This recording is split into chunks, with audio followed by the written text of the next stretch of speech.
while we are still in informal status, I'm going to ask the raters, and it doesn't look like I know any of you personally, to either open your mic and tell me who you are and your background, or just send me a chat, either one. And so I know who the raters are.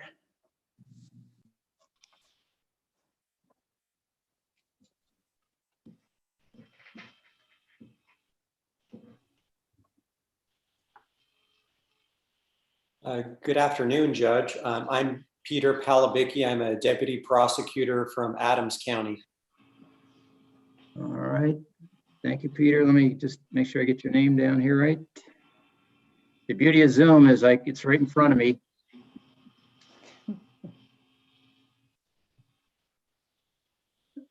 All right. And Mr. Murphy?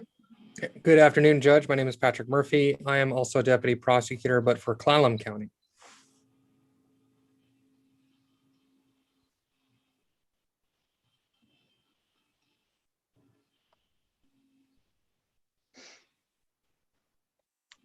Thank you, Patty. Hi, Ms. Morgan.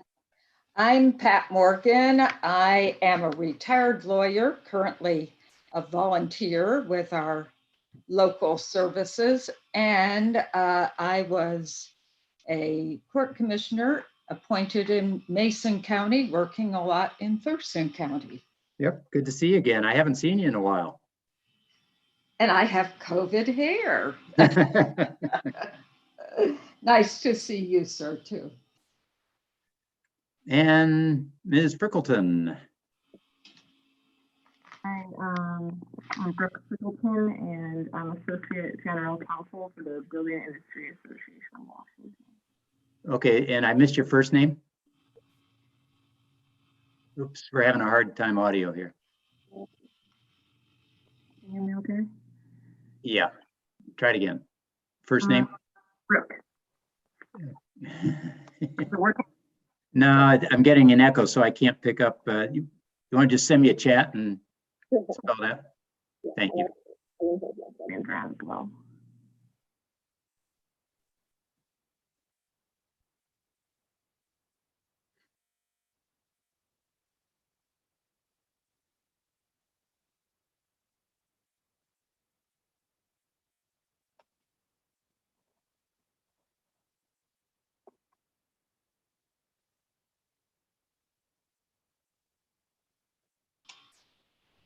Am I the only person with a question about the ballot? The only one I've heard, Patty. So go ahead. Okay. I don't want to go back and forth. So is it acceptable then to fill out the ballot immediately after the trial? And then it will go automatically into the system. Am I right? I have no idea, but I'm pretty sure that somebody from the organization is listening to us, and I suspect they will get in touch with you to give you the answer to that question. Okay. I hope so. I do too. Otherwise, I can take a screenshot and email it or text it or something. Yeah, I would say unless if you don't hear from them, just make the choice that you think is the most reasonable, and we'll work with that. Okay. All right, and Ms. Frickleton, let me just confirm what I heard you say, which is Building Industry Association? Yes, that is correct. And is this working better for you? Yeah, much better. So first name? Brooke. B-R-O-O-K-E. Oh, Brooke. Okay. Yeah.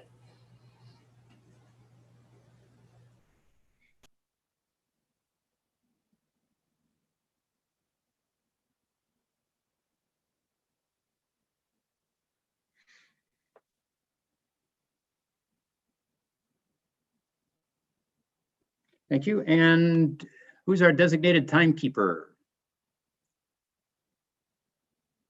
On the prosecution side, that would be me, Your Honor. Okay, and your name? Tara Thermorthy.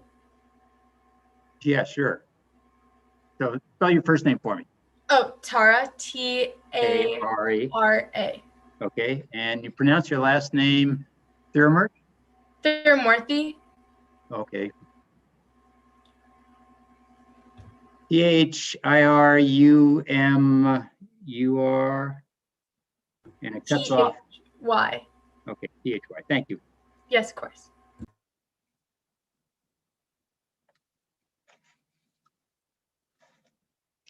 Right, and it looks like we probably have both of our teams present. The plaintiffs want to confirm for me that they are all present. Yes, Your Honor, the state is all present. Okay, thank you. And on behalf of the defense? Yes, Your Honor, the defense is also present. All right.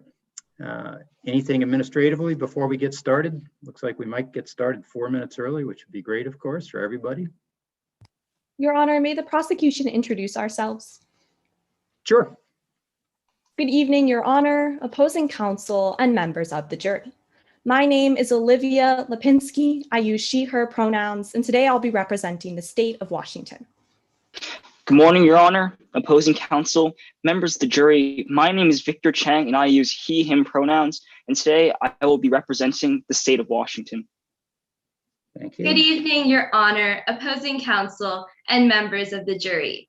My name is Darshini Anand. I use she, her pronouns, and today I will be representing the state of Washington. Our witnesses would now like to introduce themselves in order of appearance. Okay, and before the witnesses start, Ms. Anand, let me have you spell both first and last names just so I can get it correct. Okay, my first name is D-H-A-R-S-H-I-N-I.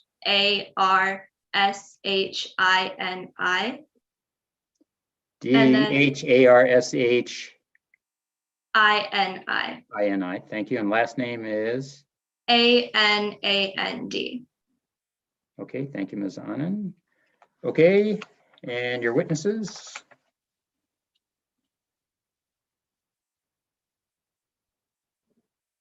Go ahead. State witnesses. Your Honor, our first witness is having some technical difficulties right now, so just one moment. Sure. Your Honor, I would like to use this time to ask for the ability to send time stamps in the chat. If I could have chat services enabled, please. All right, I'm going to depend on somebody from the organization to enable the chat services since I'm not running the show here. So I think that would be appropriate to have the timestamps go via chat. Thank you. Yep. And do we have the state's first witness up yet? I don't believe yet. My apologies, Your Honor. No, that's okay. That's the nature of Zoom court.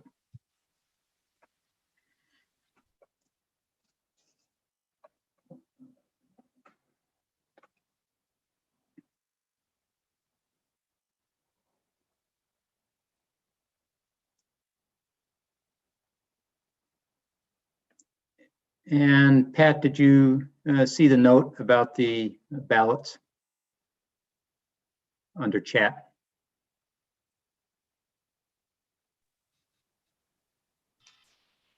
I will get them. Thank you. You're welcome. Your Honor, our witnesses are all present. All right, thank you. And let's start with the state's first witness. Name, please. Good afternoon. My name is Felix Zhao, but today I am Wesley Everett. Good afternoon. My name is Lindsay Yee, but today I'm Meryl Grimm.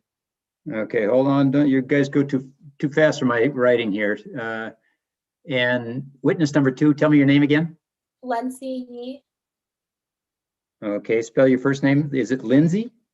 Yeah, so L-E-N-C-I. Okay. L-E-N-D-I or P-I? C-I. Okay, and last name? N-I. Spell it for me. It's spelled N-I. Oh, just N-I, okay. All right, and witness number 3? Good evening, my name's Nathan Winskill. My pronouns are he, him, but today I will be Del Hubbard. Thank you. Thank you, Mr. Winskill. Good evening. My name is Jiwoo Yoon. I use she, her pronouns, but today I'll be Detective Jaden Brandberg. And Ms. Yoon, spell your first name for me, please. That's J-E-E-D-E-N. WOO. Thank you. Thank you. And let's move to counsel for the defense. Hello, Your Honor, members of the jury. My name is Karen Mulholland, and I represent the defendant, Tracy Whitney. Good evening. My name is Amelia Martin, and I'll be representing the defendants as well. Okay, just a second here. Amelia A or Amelia E? With an A, Your Honor.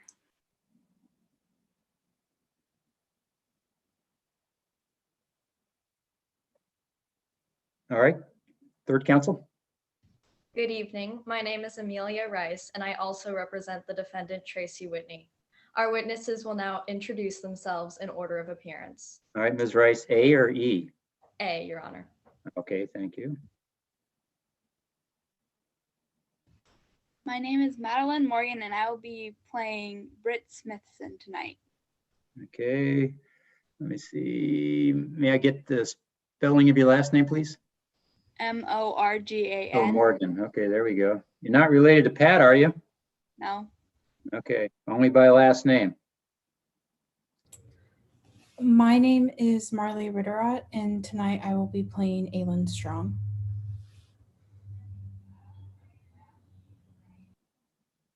Good evening. My name is Michelle Echevarria, and I will be playing Tracy Whitney. Okay, hold on. I'm back to Ms. Ritterott. Ms. Ritterott, your full name doesn't come up on the Zoom screen, so spell your last name for me. Rittierott.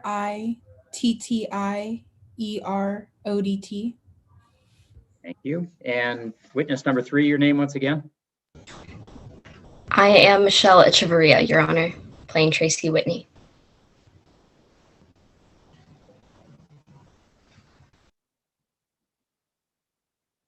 And witness number 4. My name is Frances Dunlap, and I will be playing Robin Hess. Thank you.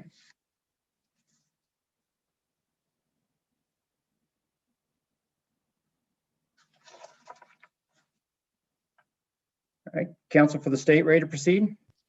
Your Honor, before we begin, the state has a few preliminary matters to attend to. Ms. Lipinski, go ahead. Permission for time to be stopped for all objections per page 7 of the rules packet. That'll be denied. We'll keep moving. Next question or request? Permission to use screen share for exhibits. Certainly. And permission for all exhibits to be seen as pre-admitted for judiciary efficiency. Any objection from the defense to that request? No objections, Your Honor. All right, grant that request. And finally, permission for witnesses to be viewed as non-sequestered per procedural rule 4.03. And any objection from the defense to that request? No objections, Your Honor. All right, that request will be granted as well. That's all from the state, Your Honor. Thank you, Ms. Lipinski. And on behalf of the defense, any issues before we get started? Yes, Your Honor. Permission for the time to be stopped for any technical issues? Perhaps. So I'll determine how significant the technical issue is. And just so everybody knows, having done lots of court hearings on Zoom, time is precious, and the more we make people hang out on Zoom, the less attention they pay. So we're going to try to move it along and not take too many delays. But let me know if somebody's having a significant issue, and we'll deal with it then. Permission for the defendant to turn on her camera for purposes of identification. That's fine. And we request an opportunity for rebuttal on the pretrial motion. And I understand that that is authorized, so you will have 2 minutes in rebuttal. Thank you, Your Honor. No further preliminary matters. All right, thank you. And I understand that the defense has filed a motion to exclude certain statements. Who's going to present the defense motion? I am, Your Honor. Should I proceed? And that is Ms. Rice on behalf of the defense. In just a moment, please.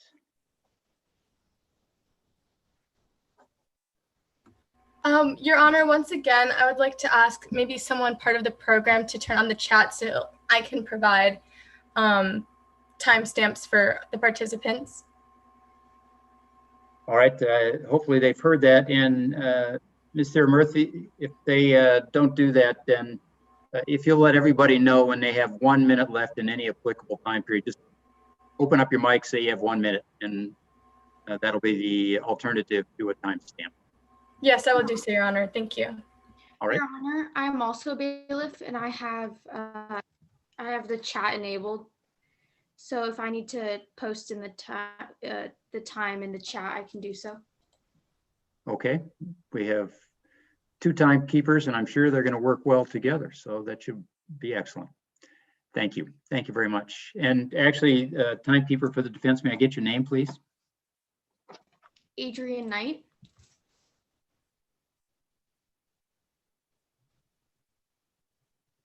Thank you.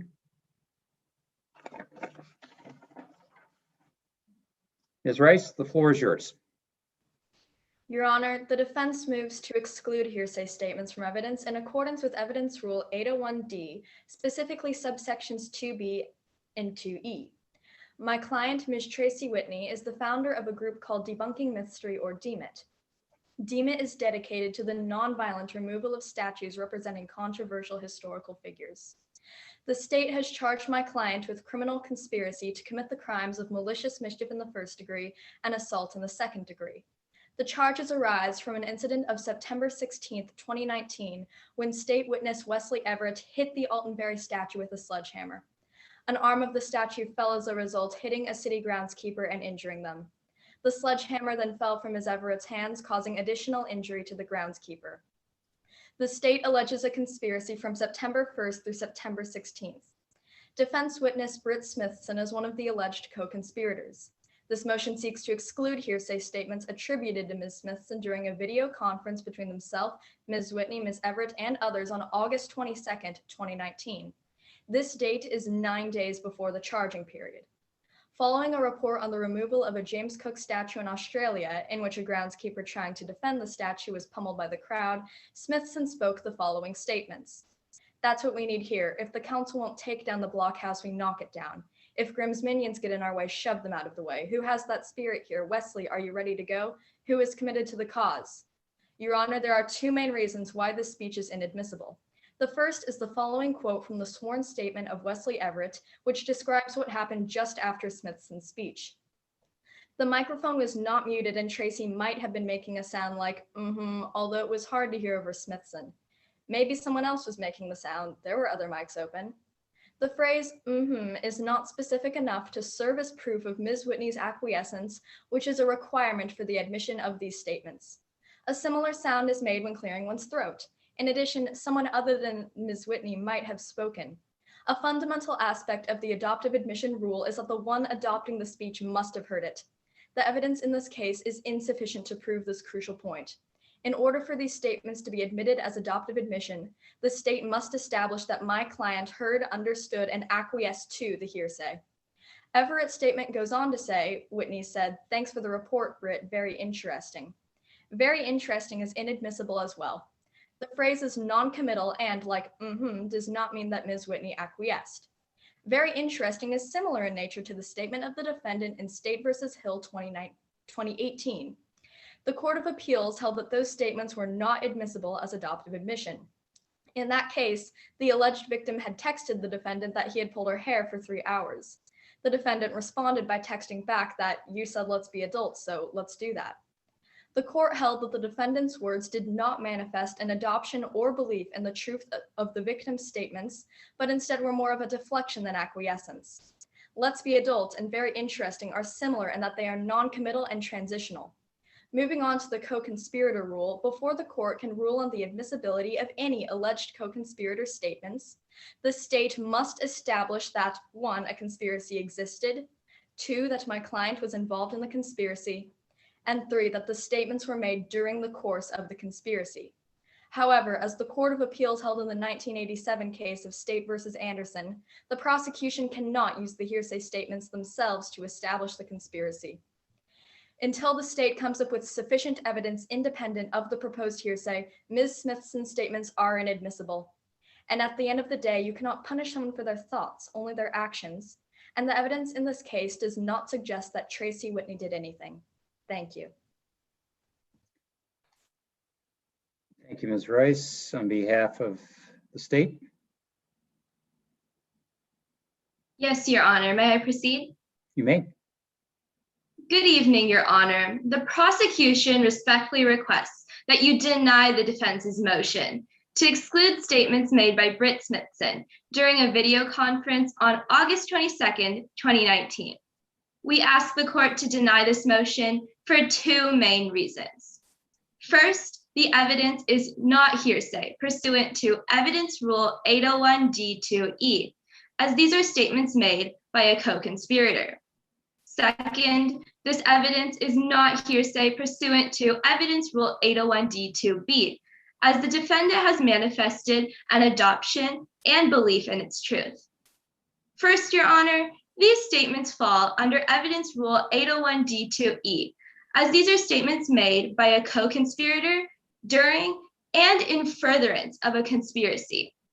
According to State v. Baruso, co-conspirator statements can be admitted under this rule, given that a prima facie case is established, and the court makes an independent determination that a conspiracy existed and that the defendant was a member of this conspiracy. According to State v. Anderson, the court's decision regarding the conspiracy must be based on a preponderance of the evidence. This is solely for the admission of the evidence and has no bearing on the prosecution's burden of proof, nor the jury's ruling in this trial. It is up to the jury to weigh the evidence offered today, and thus these statements should not be excluded. Courts may also admit the statements provisionally, as stated in Evidence Rule 801. Additionally, a key element of proving that the statements fall under Evidence Rule 801D2E is that they were made to further a conspiracy.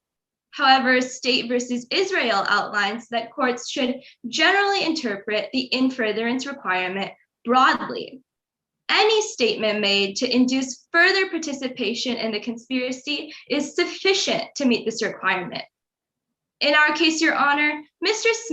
Smithson made statements regarding a plan to push city employees and knock down a statue at the next Barryton protest, and then called upon a specific member of the group and asked if they were ready to follow through with this plan, directly prompting this member to participate in this conspiracy. These statements successfully meet the in furtherance requirement, confirming its admissibility. Finally, Your Honor, if you find that the prosecution has failed to meet these requirements, the evidence is still admissible under Evidence Rule 801D2B, as the defendant has manifested an adoption and belief in its truth. According to State v. Nesland, when a statement made in the presence of a defendant is accusatory or incriminatory in nature, the defendant's acquiescence to the statement and its truth is admissible as evidence. State v. Nesland also follows that silence or a failure to deny or contradict any such statements is evidence of acquiescence. In our case, Your Honor, the defendant responded to Ms. Smithson's statements promptly, failing to object to the plan to push city employees and knock down the Barryton statue. This short response time is indicative of the defendant's ability to hear and respond to the statements, further confirming the defendant's acquiescence. Ultimately, it is up to the jury to decide whether or not the defendant acquiesced, and thus the prosecution should be allowed to use these statements as evidence. As a result, for the aforementioned reasons, we respectfully request that you deny the defense's motion. Thank you. Thank you, Ms. Anand. Before I hear from the defense on its rebuttal, Ms. Anand, would you clear up for me what statements of the defendant do you believe were the acquiescence to the statements of the witness? Your Honor, Tracy Whitney replied to Ms. Smithson's statements by saying, This is the reply that we believe to be acquiescence to Ms. Smithson's statements. Okay, so you're not hanging your hat on the "this is very interesting" comment? No, Your Honor. We do believe, however, that this is further confirming that the defendant was able to hear and respond to these statements, further confirming their ability to acquiesce. All right, thank you. Ms. Rice, understanding the state's position on that, what's your rebuttal? Your Honor, the hearsay statements of Britt Smithson remain inadmissible, as hearsay is typically inadmissible in court. Opposing counsel argues that Tracy Whitney's supposed is proof of acquiescence. However, may I remind Your Honor that Wesley Everett, who is the one who supposedly heard the is not even sure that it came from Ms. Whitney. The very interesting, in addition, as I outlined in my motion, is more of a deflection than acquiescence, compared in accordance with State versus Hill 2018, and is not specific enough to serve as proof of Ms. Whitney's acquiescence. Therefore, the state has failed to meet their burden of proof for admission of statements by adoptive admission because they have not proven that Ms. Whitney heard, understood, and acquiesced to the hearsay. All they have is viewings from other witnesses on Ms. Whitney's supposed reaction. They have nothing from the defendant herself. The state has also failed to prove that these statements can be admitted by the statements of a co-conspirator.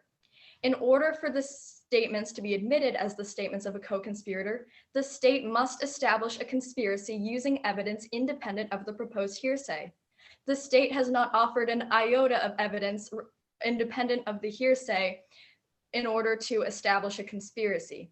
They have also not proven that the hearsay statements were made within their own set charging period. One last thing, Your Honor. The state mentioned State versus Baruso, which substantial evidence regarding supporting a conspiracy existed in witness testimony in that case. The evidence in this case is minuscule compared to that amount of evidence in State versus Baruso. They also mentioned State versus Nesland, where the Paul Myers, who heard the conversation, said that he could hear plain the talk from the bar, whereas Wesley Everett is unsure whether Ms. Whitney even said, Thank you. Thank you, Ms. Rice. If I am convinced by the state that Ms. Whitney in fact heard the prior statements and responded with the give me your argument as to why that wouldn't be an adoption. Well, Your Honor, requires no physical effort to make. As I said, a similar sound is made when clearing one's throat. And in addition, Wesley Everett is not even sure that Ms. Whitney said, Wesley Everett said that other mics were open and that someone else could have said, There is no proof that this noise came from Ms. Whitney at all. And the State versus McGahee case of just the nodding head being sufficient? Nodding a head requires physical effort and is always interpreted to mean yes. Is uncommittal, is non-committal. All right, thank you very much. Ms. Anand? Yes, Your Honor. Your Honor, the defense claims that the statements cannot fall under the co-conspirator rule as a conspiracy has not been established yet. However, State versus Baruso and State versus Anderson clearly state that statements are admissible under this rule if the defendant was a member of the conspiracy and this conspiracy existed. Counsel mentioned State versus Baruso, and in this case, statements were found to further a gambling conspiracy and were admitted after the prosecution offered enough evidence to build a prima facie case. In our case today, these statements do further the conspiracy to take down the statue in Barryton, and the prosecution will offer evidence through witness testimony. The prosecution only needs to prove this by a preponderance of the evidence. And this evidence will be a letter sent by the defendant that threatened unpleasant consequences to the city of Barryton, as well as eyewitness accounts of Miss Smithson handing Wesley Everett the same sledgehammer used to take down the statue that day. Defense also brings up that the circumstances were too unclear to allow the statements to be admitted under Evidence Rule 801 D2B, because they believe it is unknown whether the defendant acquiesced. Your Honor, according to multiple participants in the conference, not just Wesley Everett, but Ms. Smithson herself, the defendant responded to the statements promptly. And State versus Hill outlines that the short response time is sufficient to prove the defendant's ability to hear and respond to the statements. As a result, to preserve the opportunity for a fair trial, the prosecution asks that you deny the defense's motion. Thank you. All right, if you're proceeding either as an adoption or as an act in furtherance of conspiracy between those two, which do you think is your stronger argument? Your Honor, we believe that adoptive admission is our stronger argument, as we have shown that Tracy Whitney did respond to the statements very promptly. And this short response time clearly shows that they heard and were able to respond to the statements. And ultimately, it is up to the jury to decide whether or not the defendant acquiesced. And thus, the state should be allowed to use these statements as evidence. As evidence of what? As to the defendant? What's the state's theory on the evidence? Your Honor, Tracy Whitney's acquiescence to Britt Smithson's statements shows her agreement to the plan to push city employees and knock down the Barrington statue, the same issues for which we have gathered in court today. Therefore, this shows Tracy Whitney's involvement in this conspiracy, which is what the prosecution is trying to charge her with. All right. Thank you very much, Ms. Anand. Yes, Your Honor. All right, having heard the arguments of counsel, I am going to grant the defense motion to exclude the statement. I do think I agree with Ms. Anand that the adoptive admission argument was the strongest argument made in this case. I am a little concerned that the nature of it not being in response to a question to Ms. Whitney was sufficient to indicate potential accomplice liability, so I will not grant the admission of the statement. Thank you, Your Honor. You're welcome. State ready to call its first witness? Your Honor, before we begin, I'd like to respectfully bring up one of the rulings from preliminary matters. Per Rule 2.02B1 of the state rules packet, it says that during witness examinations, the clock stops when the opposing party makes an objection and does not resume until the examining attorney asks their next question. The clock does not stop if the examining attorney makes the objection unless the opposing party responds. So in accordance with the state tournament rules, we respectfully request that time be stopped for objections. And if there is any YMCA official that can confirm this, that would be great as well. All right. Let's see if we have an issue as we go forward. Council can make their objections and I'll respond pretty quickly. So I just hate to have the timekeepers starting and stopping time or stopping and starting time. So I'll just to make sure this isn't an issue. You can do that, timekeepers, but I'll let you know if I think we're running on too long. So go ahead, we'll follow that rule. Go ahead and let's call the first state witness. Thank you, Your Honor. Your Honor, before we begin, the prosecution would like to present an opening statement.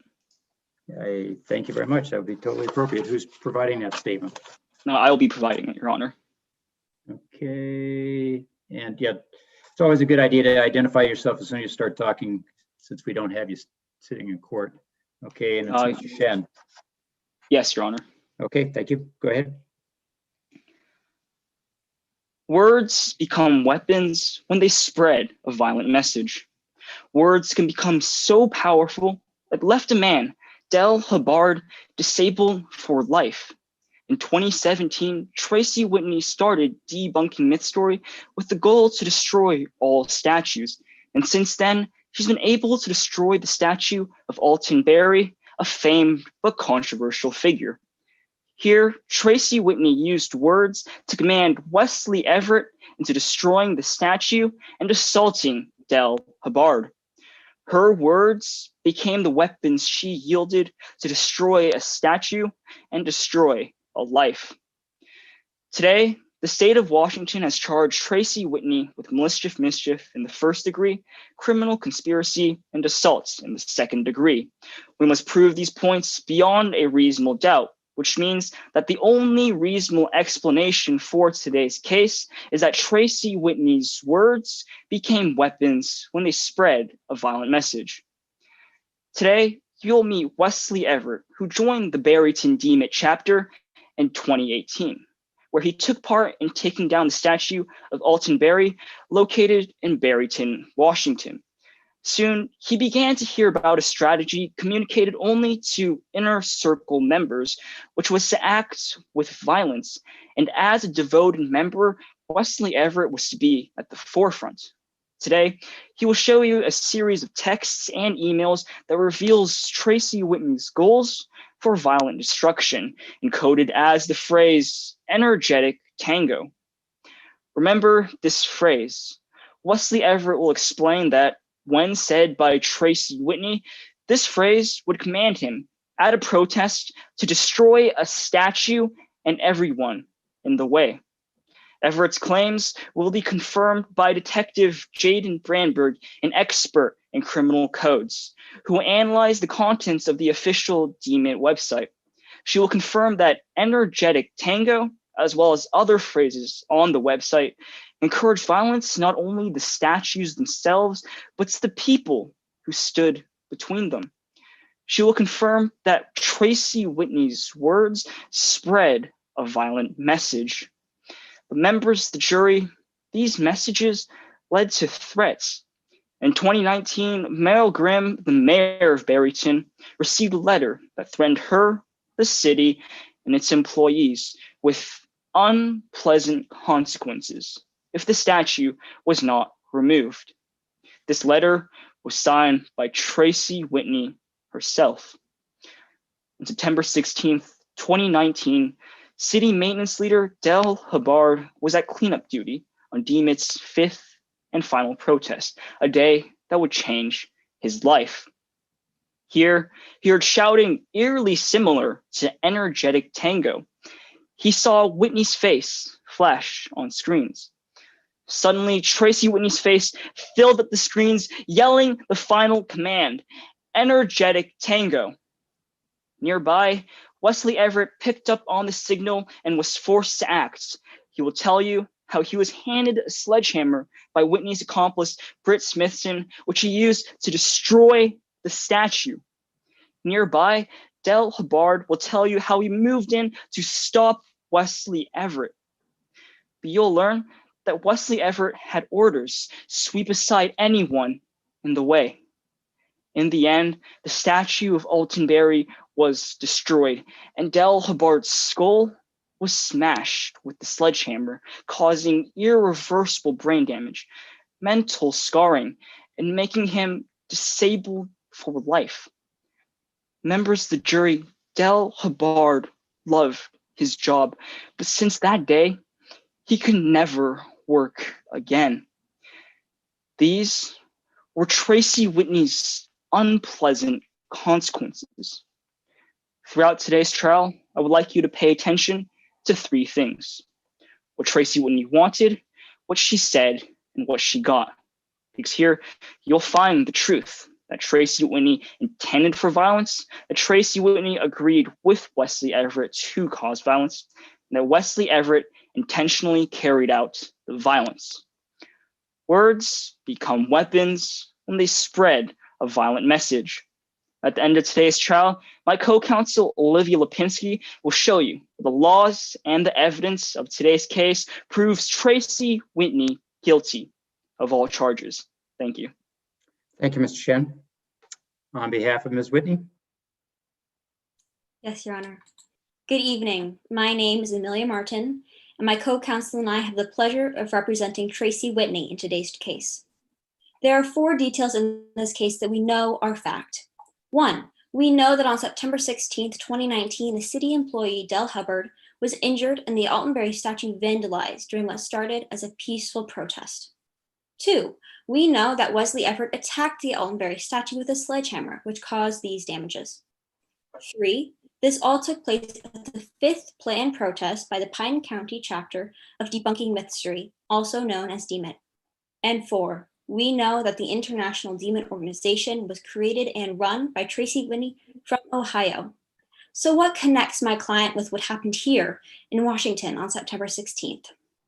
Everett accuses Whitney of manipulating them, of forcing them to carry out violent actions on her behalf. And because of this claim, our defendant, Tracy Whitney, stands here falsely accused of malicious mischief, criminal conspiracy, and assault in the 2nd degree. At the conclusion of today's trial, we will ask that you find our client not guilty for all 3 charges. Members of the jury, this case is about freedom of speech and the right to protest. Tracy Whitney believes that all statues silence a voice in history. She has organized supporters across the globe, people who work non-violently with government officials to take down the statues that limit the voice of the oppressed. She preaches peace, she is a voice of justice, and her goal is equality. Wesley Everett, on the other hand, radicalized her non-violent ideology. As a member of the Pine County DMIT group, they twisted the words of Whitney to fit their own story. Their story being that Whitney used them to orchestrate the violence that took place at the protest on September 16th. Violence that resulted in the destruction of the Alton Berry statue, as well as a physical assault on Del Hubbard. It would be an injustice to punish Tracy Whitney for the actions of Wesley Everett. Throughout history, we have witnessed examples of the voice of peace being altered and reshaped into violence. But we did not denigrate Martin Luther King Jr. for the actions of Malcolm X, and we did not denigrate Gandhi for the actions of Ho Chi Minh.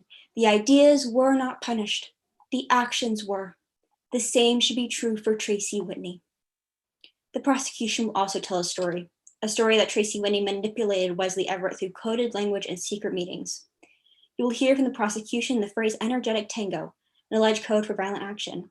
In reality, the testimony will show that Tracy Whitney never used coded language, and in fact, energetic tango is nothing more than an inside joke. The state will try to prove that Tracy Whitney was heavily involved in the Pine County DMIT group. In reality, she played an extremely limited role in all DMIT branches. In fact, she wasn't even in Pine County during the protest, nor was she ever in Washington state. The truth is, Wesley Everett acted alone on September 16th. Today, you will hear from Britt Smithson, the leader of the Pine County DMIT chapter. She will explain how Wesley Everett's actions were independent from the DMIT movement, how Everett's vision of DMIT and the alleged inner circle were nothing more than their personal fantasy. She will also explain Tracy Whitney's actual role within Pine County DMIT. Next, we will call Aylin Strong to the stand, a reporter at the scene of the protest. She will describe Wesley Everett's violent actions on September 16th, as well as her long-standing peaceful interactions with the DMIT group. Next, you'll hear from Tracy Whitney herself. She will attest to the fact that she never used coded language or supported the violence that took place at the protest. She will tell you that she recalls no one-on-one communication with Wesley Everett. In fact, she hardly even knew them. Finally, the language expert, Robin Hess, will provide her expert analysis of the communication other media produced by the DMIT group. She will explain that there are no instances of actual coded language, and more importantly, no calls for violent action within the DMIT communications. The acts of violence that took place on September 16, 2019 are inexcusable and need to be punished. However, I ask you this: who is the guilty party in this case? Tracy Whitney, a passionate activist for the silenced, or Wesley Everett, the one who wielded the hammer? For 4 protests, only voices and ideas were raised. It wasn't until Wesley Everett decided to raise a hammer that violence was introduced. To find Whitney guilty would be to punish her for her ideas, and the actions are what need to be punished. At the conclusion of this case, you'll find that the state has not met their immense burden of proof. Thus, we would ask that you find our client not guilty of malicious mischief, criminal conspiracy, and assault in the 2nd degree. After all, you cannot punish someone for their ideas, only their actions. Thank you. Thank you very much. And now we're ready for the state's first witness. Yes, Your Honor. The prosecution would now like to call Wesley Everett to the stand.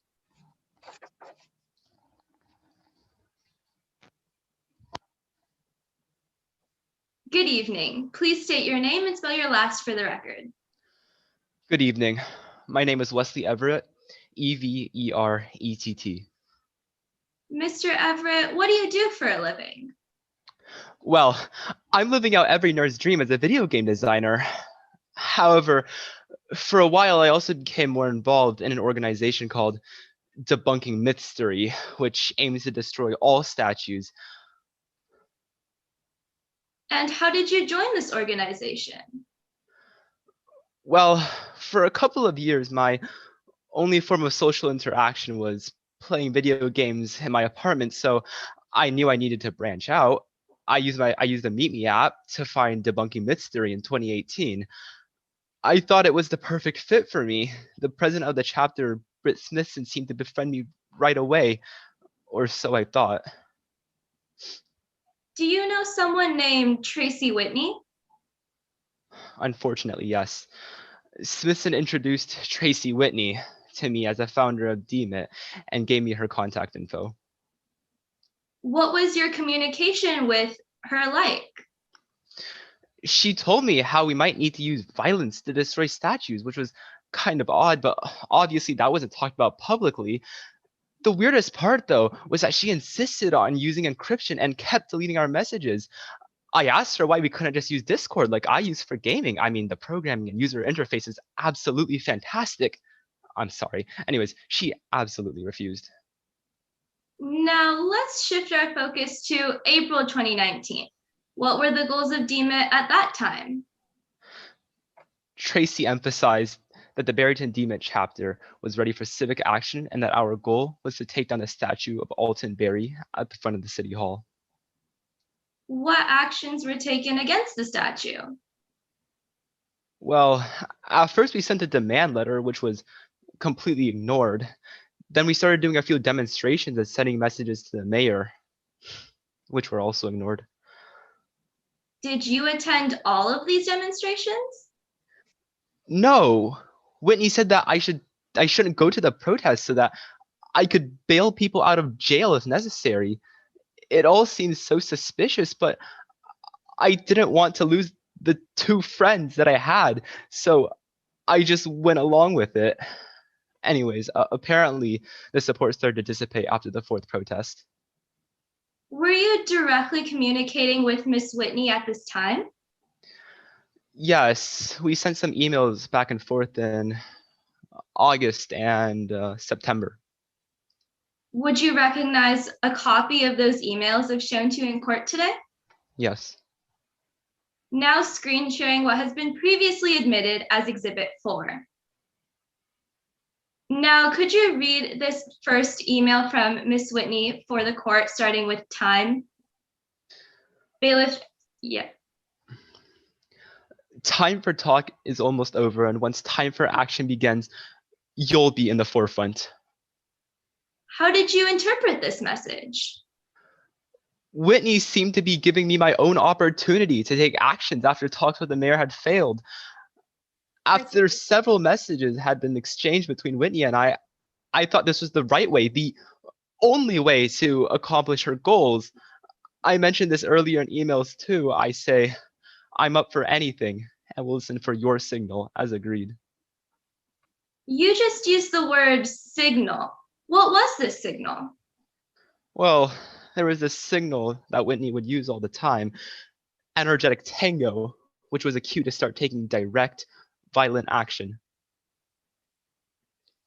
Did you and Miss Whitney use any other forms of communication to discuss the final protest?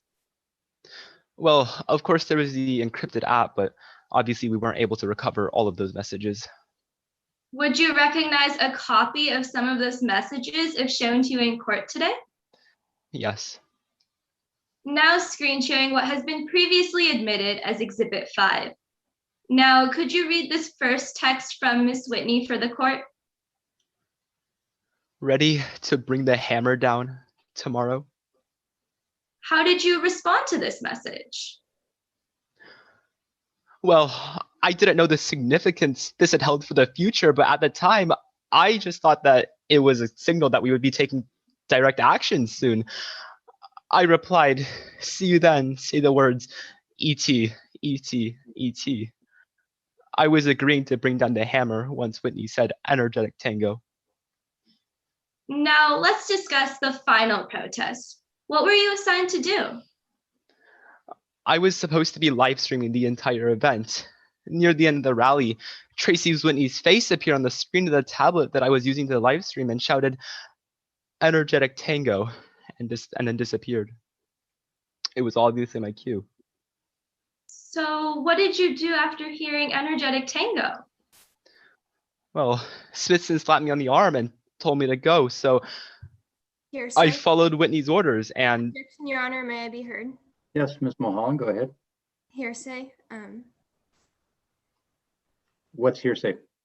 The statement of Britt Smithson nudging Mr. Everett and telling him to go. Thank you. Ms. Anand? Your Honor, this statement is not hearsay, as the command go has no inherent truth value, as it is simply a command. Therefore, it cannot be used for the truth of the matter asserted, and thus it is not hearsay. I'll allow the statement. You may proceed. Yes, Your Honor. I'll re-ask the question. What did you do after hearing Energetic Tango? Well, again, Smithson slapped me on the arm and told me to go, so I followed Whitney's orders and jumped onto the base of the statue. Then they tapped me on the leg and handed me a sledgehammer. That's when I knew I had to bring down the hammer. So, did you hit the statue? Well, I had my agreement with Whitney, so yes, I struck the statue. The statue was holding firm, but on the third strike, the arm inexplicably fell off without much resistance, hitting Hubbard, who was underneath. What happened next? The sound of the sledgehammer striking Hubbard's head was repulsive. I dropped the hammer and tried to help him, but the police quickly arrested me. What happened after the protest? Well, after everything they did, Smithson and Whitney cut all contact with me and repeatedly insisted that everything I said about them were lies and they had never told me to do anything. I joined DMIT looking for a close friend group that I could trust and rely on, but I left feeling more abandoned than ever. Thank you, Mr. Everett. Your Honor, I have no further questions at this time. Thank you, Ms. Anand. Ms. Mulholland? Yes, Your Honor. Good evening, Mr. Everett. You say Good that evening. you, once joining DMIT, you were excited to become a part of what you call the inner circle. Is that correct? Well, I was excited that I was finally being a part of a group, a close group that I thought I could trust and rely on. There's no legitimate evidence nor recordings of such an inner circle? Well, no, it was just inner circle, post You hope general that meetings. you play a large role in the removal of the Altenberry statue. Is that correct? Not just that, but as a large role in the group, I just wanted to be part of the group. Britt Smithson was the one to give you Tracy Whitney's contact information. Is that correct? Yes. And you do not have copies of the majority of the messages sent back and forth between you and Whitney. Is that correct? Well, of course not. They were on the encrypted app, which deleted messages every 10 minutes. I'm now showing you what's been previously marked as Exhibit 5. Do you recognize this exhibit? Yes, I do. These are the alleged messages sent on encrypted channels between you and Tracy Whitney. Is that right? That is correct. And the dates represented in this exhibit are on the only 2 days you recall you and Tracy Whitney talking? What I recall explicitly, yes. You say that you did not attend any rallies prior to the rally on September 16th. Is that correct? No, Whitney said that I should stay out of them so I could bail people out of jail if I needed to. On August 19th, there was a rally that day. Is that correct? That is correct, yes. And you say you sent a message to Tracy Whitney saying, "Couple Barryites in the crowd today. Shut them up but quick." Followed by, "Pusher 2 is enough. Mouthy wimps back down." Is that correct? Yes. So you were present at this rally on August 19th. Is that correct? Yes. Moving on to the day in question. One moment. Thank you. The day before the protest on September 15th, Tracy Whitney sent you a message that said, "Great, just make sure it's right. Then wow them with your words." Is that correct? Yes, she was saying that I should manipulate the crowd and give speeches. But she only explicitly says, "Then wow them with your words." Is that correct? Yes, that is correct. Thank you. Moving on, at the rally at September 16th, you let your anger and frustration boil out, correct? Well, I had been a little bit frustrated, yes, that the mayor had been ignoring all of our messages and protests. Present at this rally? Tracy Whitney was not. She was watching the rally on the live stream. And much of the planning for the rally was done by Britt Smithson, is that correct? Well, I don't know the exact details, but I believe so. And you had never met Tracy Whitney in person, is that right? No, but I've spoke with many messages and many emails with her. Britt Smithson was the one that gave you instructions for what your involvement in the rally should be, is that right? That is true, but Whitney also had agreed prior that we would use energetic tango as the command to take direct and violent action. You claim you heard Tracy Whitney say the phrase energetic tango over the live stream, is that right? She absolutely did. And you claim that this was a code word to prompt your attack on the statue, is that right? Yes, we had agreed prior that this was the code word to take direct violent action. But you had provided no communications with Tracy Whitney in which it was agreed upon that this phrase was meant to prompt violent action, is that correct? Well, again, they were heavily encrypted, so of course I couldn't save everything. In the exhibits just shown, those were the only 2 days you recall communicating with Tracy Whitney, is that right? But I recall explicitly, yes. Yet in those messages on those 2 days, there was no mention of what the phrase energetic tango meant, is that right? No, but I say the words ET, ET, ET, which was a reference to energetic tango. So in response to hearing the phrase energetic tango, you attacked the statue with a sledgehammer, is that right? Smithson handed me the sledgehammer, and what else was I supposed to do with it besides strike the statue? And per Whitney's orders, that was what I was supposed to do. Other than yourself and Britt Smithson, no other member of DMIT that was present at the rally took any action in response to hearing the phrase energetic tango, is that right? That is correct, yes. And you were the only one to jump on the statue? Yes. And you hit the statue 3 times, is that right? That is correct, yes. The arm of the statue broke off and fell on Del Hubbard, who was trying to stop you, is that right? Yes. And you accidentally dropped the hammer on Del Hubbard's head, is that right? Well, the arm broke off, and yes, I struck Hubbard on the head. But you say you were not planning for anyone to get hurt at this rally, is that correct?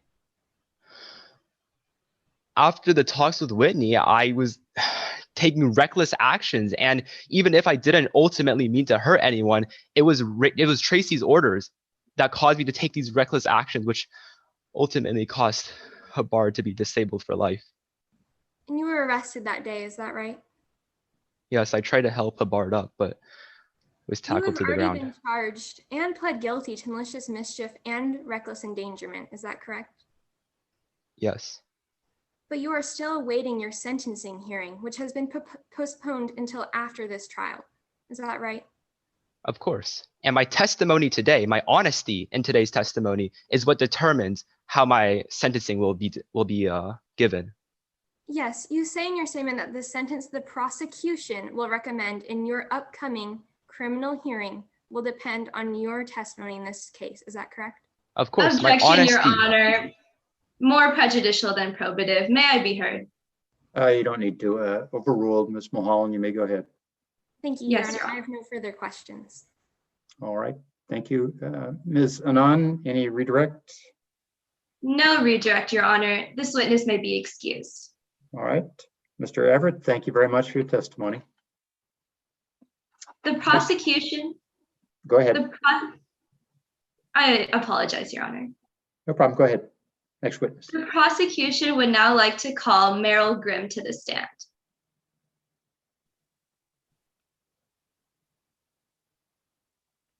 Good evening. Please state your name and spell your last for the record. My name is Meryl Grimm, and that's spelled Grimm. Miss Grimm, what do you do for a living? I am proud to be the mayor of Barryton, Washington, where I've been leading the city with my mantra of Barryton Strong for 8 years, 2 months, and 17 days. I just know my grandpapa would be so proud of me.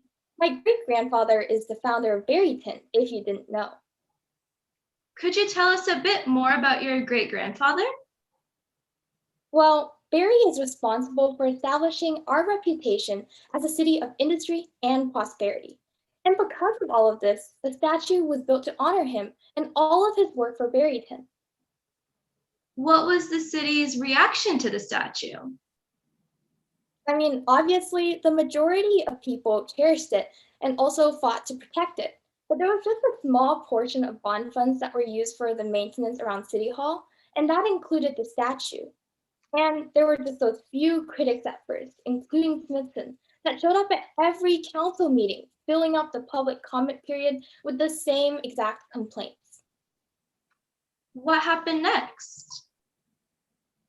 So the complaints shifted from being about the expense to focus on Barry himself. And in the meeting of April 2019, that's when I heard about Tracy Whitney for the very first time. What was discussed at that meeting? The group, well, they gave a really angry presentation. And then after the meeting, they stormed out of my office, slamming doors and tipping over a chair. I mean, for a second, I thought that my 2-year-old was here crying about not getting to watch a second episode of Dora. Anyways, then they handed me a letter, which was pretty threatening. I'm always happy to hear the concerns of my citizens, but throwing furniture when you don't get your way is the complete opposite of democracy, the very system that guides our nation. Mayor Grimm, would you recognize a copy of that letter you received if shown to you in court today? Yes, of course. Now screen sharing what has been previously admitted as Exhibit 6. Now, could you read the last paragraph of this letter for the court? We demand that you present this proposal to the City Council and seek their quick approval of our proposal. Immediate compliance will avoid any unpleasant consequences for Barryton, its facilities, and its employees. Your prompt attention to this matter is expected. And can you read who signed this letter? Tracy Whitney. Mayor Grimm, how did you feel when you read this? I mean, I felt outraged, of course. They could have just asked me about presenting the proposal, and I would definitely do it. I mean, after all, I value all the feedback that I receive. But instead, they threatened me, my beautiful city, and even my hardworking employees. Mayor Grimm, did you receive any other threats regarding the statue? Yes, I did, and it all started when Whitney became involved. My email was filled with demands, there was tons of hate speech on my posts, my telephone rang all the time. I just want to be a good mayor and help improve Barryton.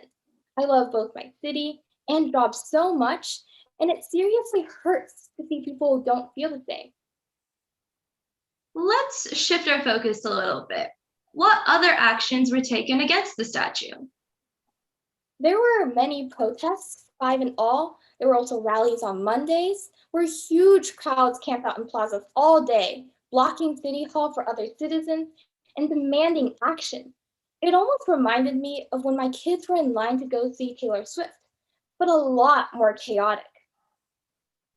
Did you attend any of these protests? So actually, I decided to attend the 4th protest to try and talk out differences with Smithson, but it was extremely loud and there was no way to make myself heard.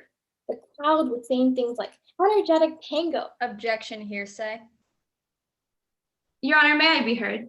Let me just find the basis of the hearsay. What's your point on the hearsay? When the witness says that they heard the crowd saying energetic tango, Your Honor. And what's that offered to prove? That is offered to prove that there was a code word for energetic tango. All right. You don't need to respond, Ms. Anand. I'll overrule the objection. Yes, Your Honor. Now, what happened after that protest? So the council voted to reject the proposal to remove the statue, leaving it in the plaza. But then during the public comment period, Everett and Smithson gave an angry presentation. And then after the vote, they stormed out, shouting as they went. And that leads to the last protest that took place around a week later. Was there anything particular you observed at that final protest? I was actually at my office working on improvements when the protest took place. But when I went outside after the incident, the crowd was already largely dispersed. Everett was in police custody. But then I saw Hubbard was on the ground. He was bleeding and a sledgehammer was right next to him. I just couldn't bear to see such a valuable member of my beloved city in distress. Mayor Grimm, was there any damage to the statue by the end of this protest? Yes, so the statue would need to be repaired, and the city has estimated that the cost of restoration will be more than $10,000. It's just unfortunate that that money could be going towards improving the city, but instead it has to be spent fixing a statue that shouldn't have been broken in the first place. Thank you, Mayor Grimm. Your Honor, I have no further questions at this time. Thank you, Ms. Anand. Ms. Rice? Yes, Your Honor. Good evening, Mayor Grimm. I'm going to be asking you a series of questions.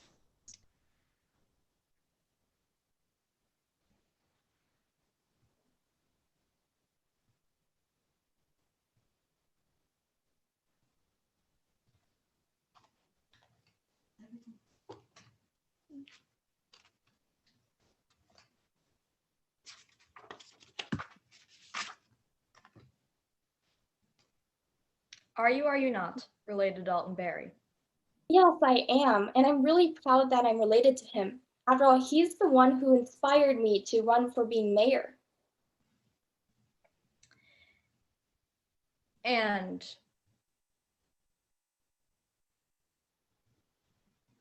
didn't she say that progress is not achieved by denigrating our ancestors? Yes. Objection, Your Honor. Relevance? Your Honor, may I respond? You may, Ms. Rice. Go ahead. I am laying the foundation for the witness on cross-examination. Your Honor, may I respond?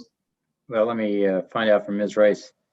And the answer you just got is relevant how? Tell me beyond just that you're laying a foundation. The fact that Mayor Grimm has said that progress is not achieved by denigrating our ancestors is relevant because the issue is regarding a statue that DMIT wants taken down because the figure is discredited. Meanwhile, Mayor Grimm believes that progress is not achieved by denigrating our ancestors. All right. I'll sustain the objection. Your Honor, motion to strike testimony, if any, was given. And grant the motion to strike. Jurors to disregard any statement in response to the question. Ms. Rice, go ahead. Mayor Grimm, in your statement, you say that you are as much for free speech as the next person, correct? Yes, of course I am. I always want to hear Is it true that you called the DMIT demonstrations a monthly embarrassment to the city all summer? So the reason I said that was because they were disrupting citizens' lives. Moving on to the communications, you say that no one made any direct threats of violence or vandalism. I wouldn't say direct threats, but they got pretty threatening. That you cannot be. Objection, Your Honor, badgering the witness. Counsel is not allowing my witness to testify fully to the question. I'll overrule the objection. Ms. Rice, just make sure you leave time for Mayor Grimm to answer the question. Yes, Your Honor. Yes, Your Honor. Mayor Grimm, you say that you cannot be sure if the defendant was directly responsible for any of these communications? Well, I'm pretty sure because all of this started when Whitney became involved with this cause. In fact, the only piece of this communication and evidence is the letter that you received, correct? Yes. Your Honor, permission to screen share Exhibit 6. You may.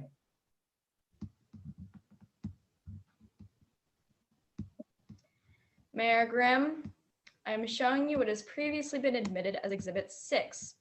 You read the last paragraph of this letter on direct examination, but as this letter is a true and accurate representation to the best of your knowledge, doesn't that mean that the letter also reads this? Debunking Mystery International has investigated the continued maintenance of an offensive statue of Alton Berry on your city's public property. Yes. And is there a signature on this letter, Mayor Grimm? An electronic signature by Tracy Whitney. I'm sorry, Mayor Grimm. I mean a handwritten signature that is specific to one person, not a name that can be typed out by anyone. Not a handwritten one. And Smithson was the one who handed this letter to you, correct? Yeah, so it was after and not Tracy Whitney. Not Tracy Whitney, because Smithson's the one in the date on this letter, Mayor Grimm? April 2019. Was the statue attacked in April? No, that was before. And just for clarification, the statue was attacked in September, correct? Yes, it was. Thank you. Moving on, you say that at the 4th protest in August, you saw Wesley Everett? Yes, I did. I remember And seeing that from your observation. Objection, Your Honor. Counsel continues to badger my witness. Let's make sure the witness has a chance to respond to the question asked. All right, Your Honor. Yes, Your Honor.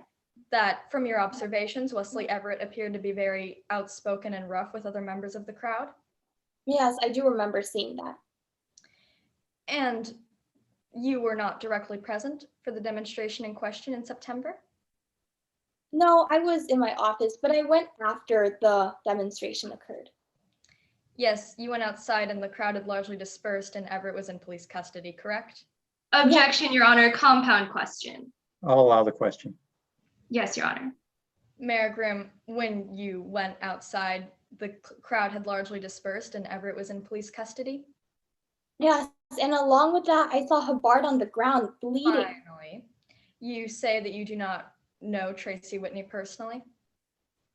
Not personally, but I've heard about Tracy. Thank you. No further questions. Thank you, Ms. Rice. Ms. Anand, any redirect? No redirect, Your Honor. This witness may be excused. All right. Thank you very much, Mayor Grimm. Next witness for the state, please. The state calls Del Hubbard to the stand. Thank you. Good evening. Good evening. Please state your name and spell your last for the record. My name is Del Hubbard. That's Hubbard. Now, Mr. Hubbard, what do you do for a living? Well, I was the head groundskeeper for Barrington Public Works Department, in charge of everything related to health or safety within the city limits. Do you still work for the city?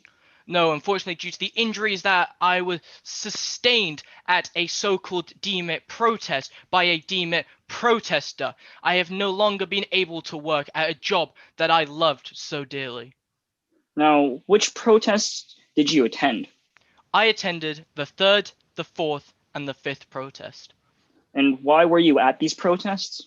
Well, after the first couple protests, the amount of garbage and destruction that had been left over was causing several politicians within the city council to grow alarmed. As such, they asked me and my team to be there to act as damage control, to pick up and repair as it happened. Let's talk about that 5th protest. What did you observe?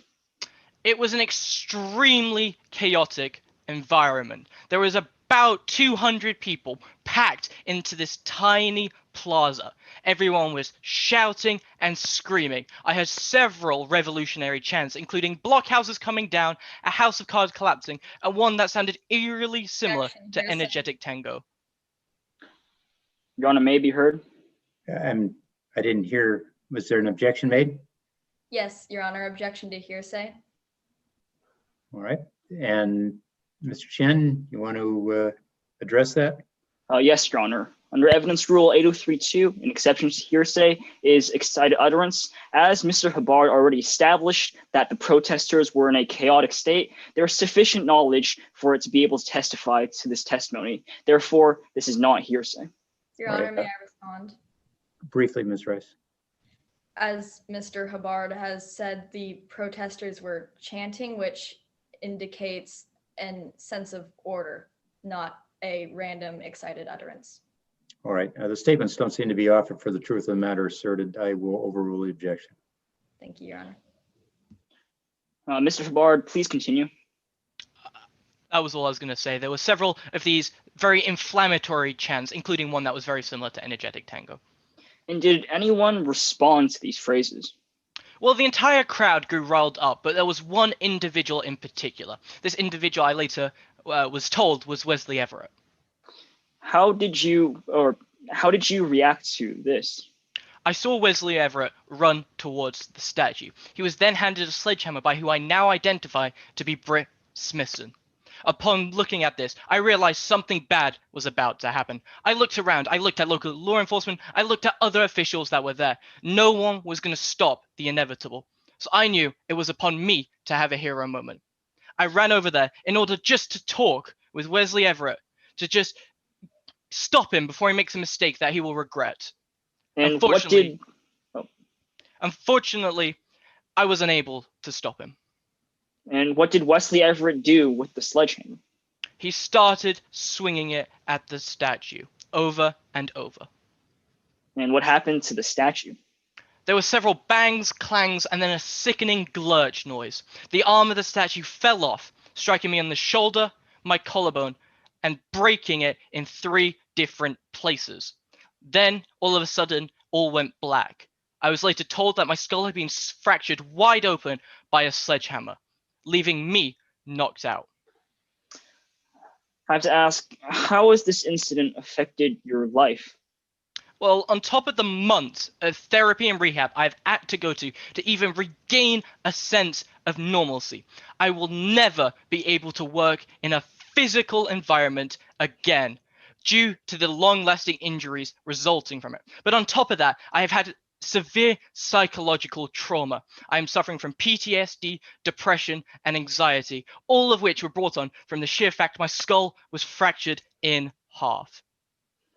I'm very sorry for all you've been through. Thank you for your time. And you have no further questions, Mr. Shen? I have no further questions, Your Honor. All right, thank you. Ms. Rice? Yes, Your Honor. Good evening, Mr. Hubbard. I will be asking you a series of questions. Good evening. First, do you or do you not know Tracy Whitney personally? I don't need to know Tracy Whitney. The results of what happened speak for itself. You have never seen them in Barrington, yes? In fact, the first time that I have seen her is here today in court. As a result, her long tendrils of control has reached out, attacking me. In continuation, is it correct that you've worked on the Barry statue for years? I've worked on every single facility inside Barrington City. I know that entire city like the back of my hand. That you say that you formed a sort of attachment to the Barry statue? I have an attachment with the entire city. I would hate to see it destroyed by any of these extremists that have been brought in order to cause chaos. You say that you do not remember whether Wesley Everett spoke at any former events? No, I don't care very much for the shouting of extremists. I'm there to repair and fix this beautiful city. And that all of the former protests were relatively low-key? Well, I measure things in terms of destruction and garbage, and the amount of that was most certainly high level for me. But in fact, there was a shouting match at the 4th protest, which sort of sparked things. You say that on September 16th, you say that what was being broadcast over electronic devices was indistinct?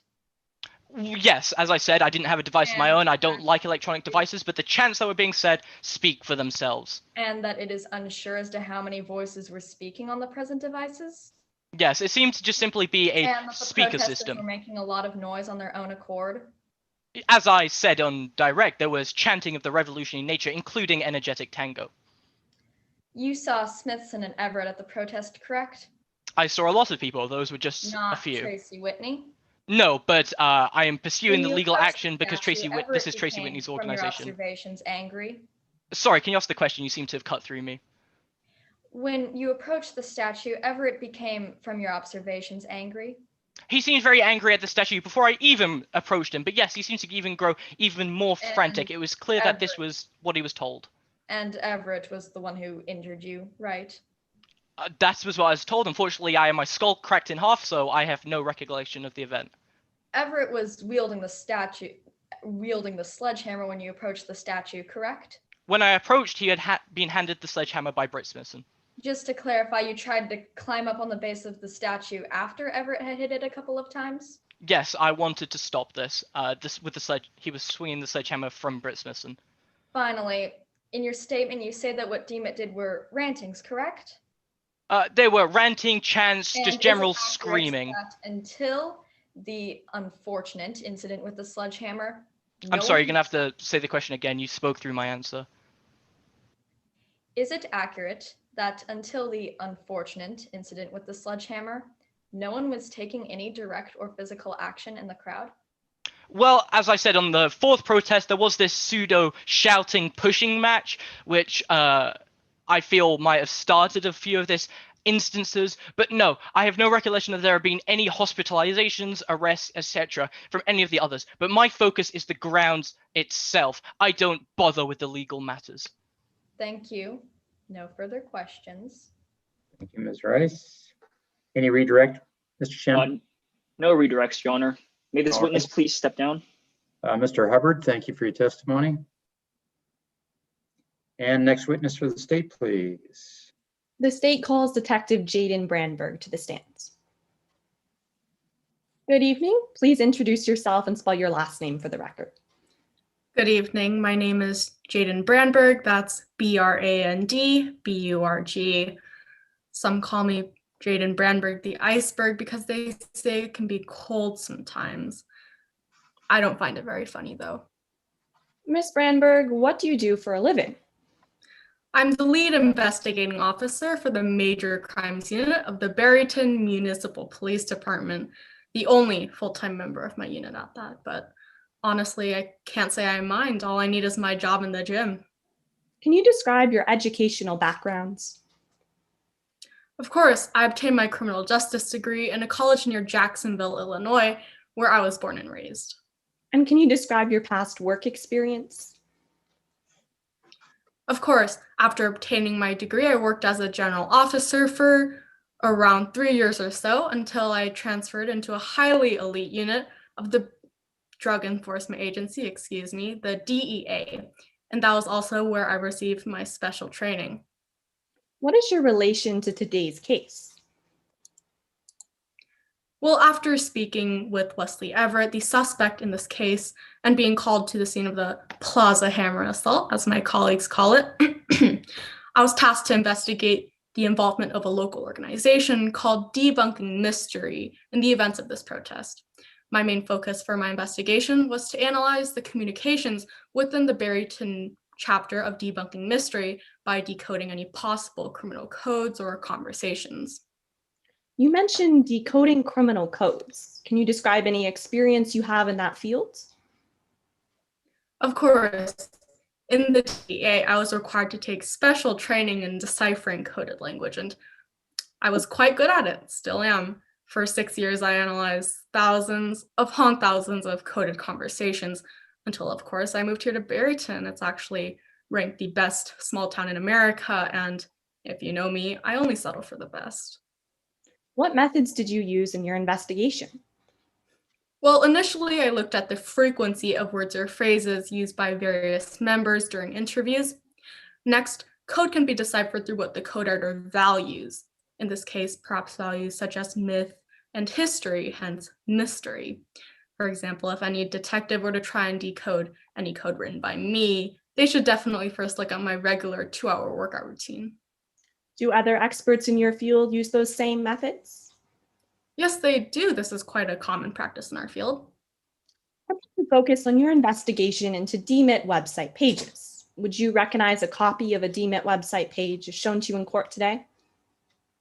Yes, I would. Permission for the bailiff to screen share what's been previously marked as Exhibit 2. Granted. Ms. Brandberg, are these the website excerpts that you analyzed? Yes, they are. I'd like to break down each of the pieces of coded language that you analyzed. Can you describe the first piece that you analyzed? Of course, between my interviews and my website analysis and the communication records I analyzed, the phrases "a baby house of blocks" and "a blockhouse" are repeated almost as often as push-ups in my workout. Let's take a look at where those phrases appear on the website. Can you read the last sentence of the first Our Mission paragraph for the jury? These objects of public veneration and adoration are a baby house made of blocks. What does that refer to? This is a reference to a line in Henry David Thoreau's essay, Civil Disobedience, which goes, "Your church is a baby house made of blocks." Can you read the last sentence of the second our mission paragraph for the jury? Anyone defending the blockhouses when they're invaded and destroyed must be swept aside as well. Why is that significant?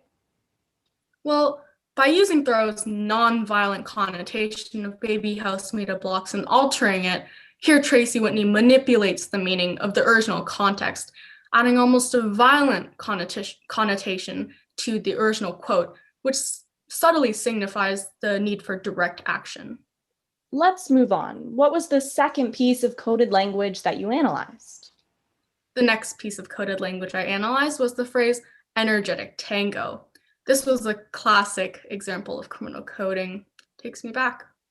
You mentioned this is a classic example of criminal coding. Why is that?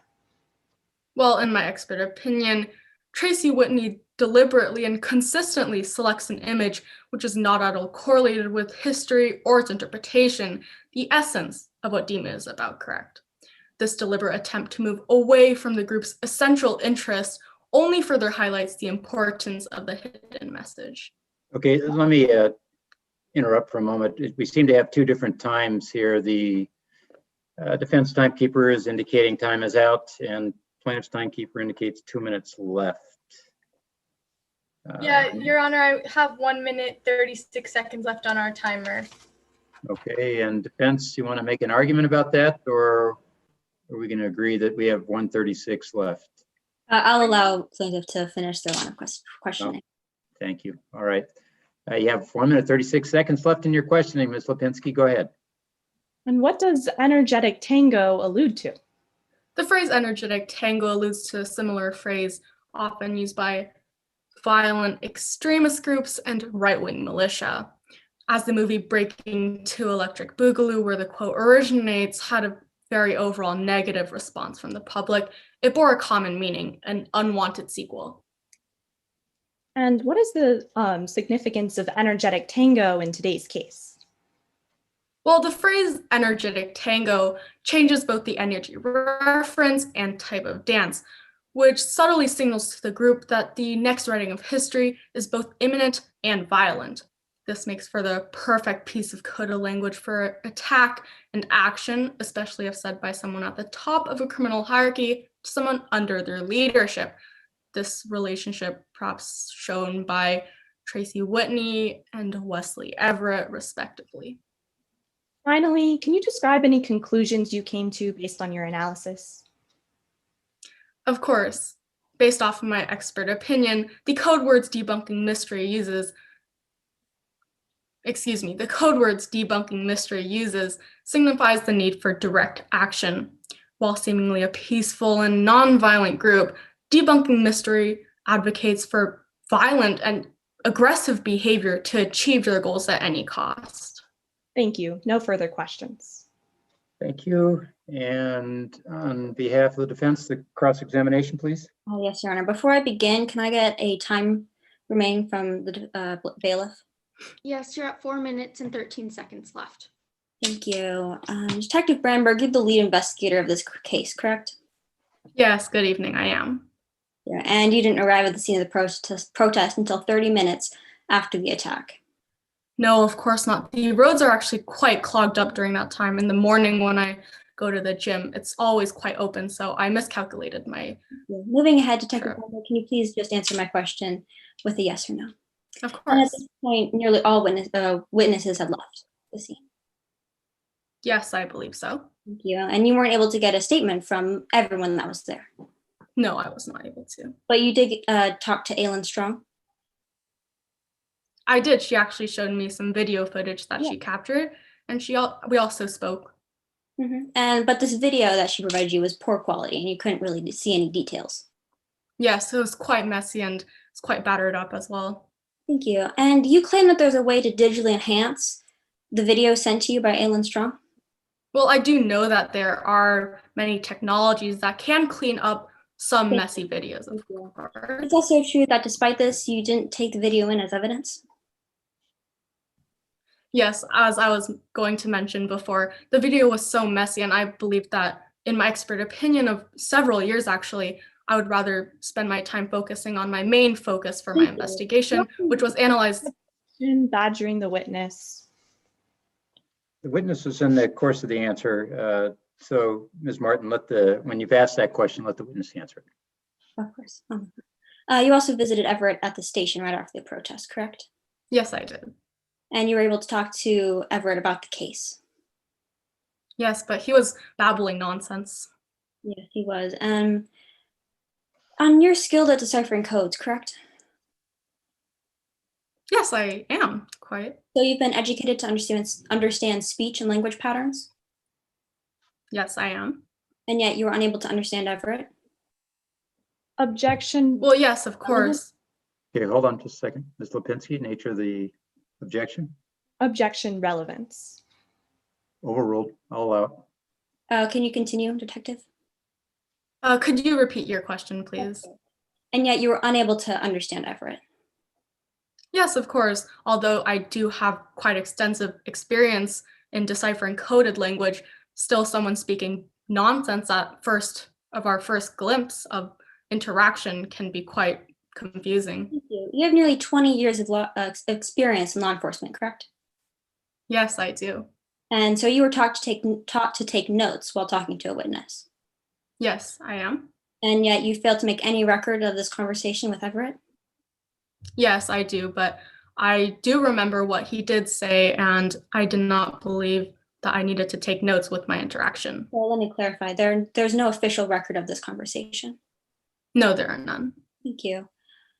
You were also able to collect excerpts of the messages between Everett, Smithson, and Whitney? Yes, I was. But only on a few specific times and days? Yes, the scope of our investigation was limited to only specific dates and times that Wesley Everett could name off. Mm-hmm. And so, as you said, these were provided by Wesley Everett? Yes, they were. But you didn't collect evidence outside this provided time frame? No, I was not able to. And just to clarify, Wesley Everett provided this evidence after they were arrested? Yes, the second time we met. Thank you. After they requested a plea deal? Oh, sorry, you cut out, so could you repeat that? Yeah, of course. And after they requested a plea deal? Yes, of course. Detective Brandberg, are you aware of Wesley Everett's line of work? Yes, I am. So did you ever explore the possibility that an accomplished programmer could falsify emails and text messages? Objection, more prejudicial than probative.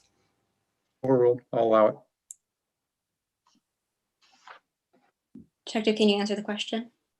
Yes, of course. Well, I'm not sure if an experienced programmer can forge these specific messages, but I am informed that there are specific dates and times with specific messages that are included as exhibits. Thank you. And you use these excerpts. Ms. Martin, it looks like you're out of time. Oh, very well. Thank you. No further questions then. All right, thank you. And Ms. Lipinski, it looks like you're out of time on direct as well. Yes, Your Honor. May this witness be excused? Yes. Detective Brandenburg, thank you very much for your testimony. And Your Honor, at this time, the prosecution rests, and if it is all right with you, we request a brief 5-minute recess before the defense's case in chief. Defense have any objection to taking a 5-minute recess? No objection, Your Honor. Thank you very much. We all need a 5-minute recess. We'll reconvene in 5 minutes.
All the attorneys for the state present? Yes, Your Honor. All attorneys for the state are present. Thank you. All the attorneys for the defense present? Yes, Your Honor, the defense is ready to proceed. All right, thank you. And if the defense will call its first witness, please.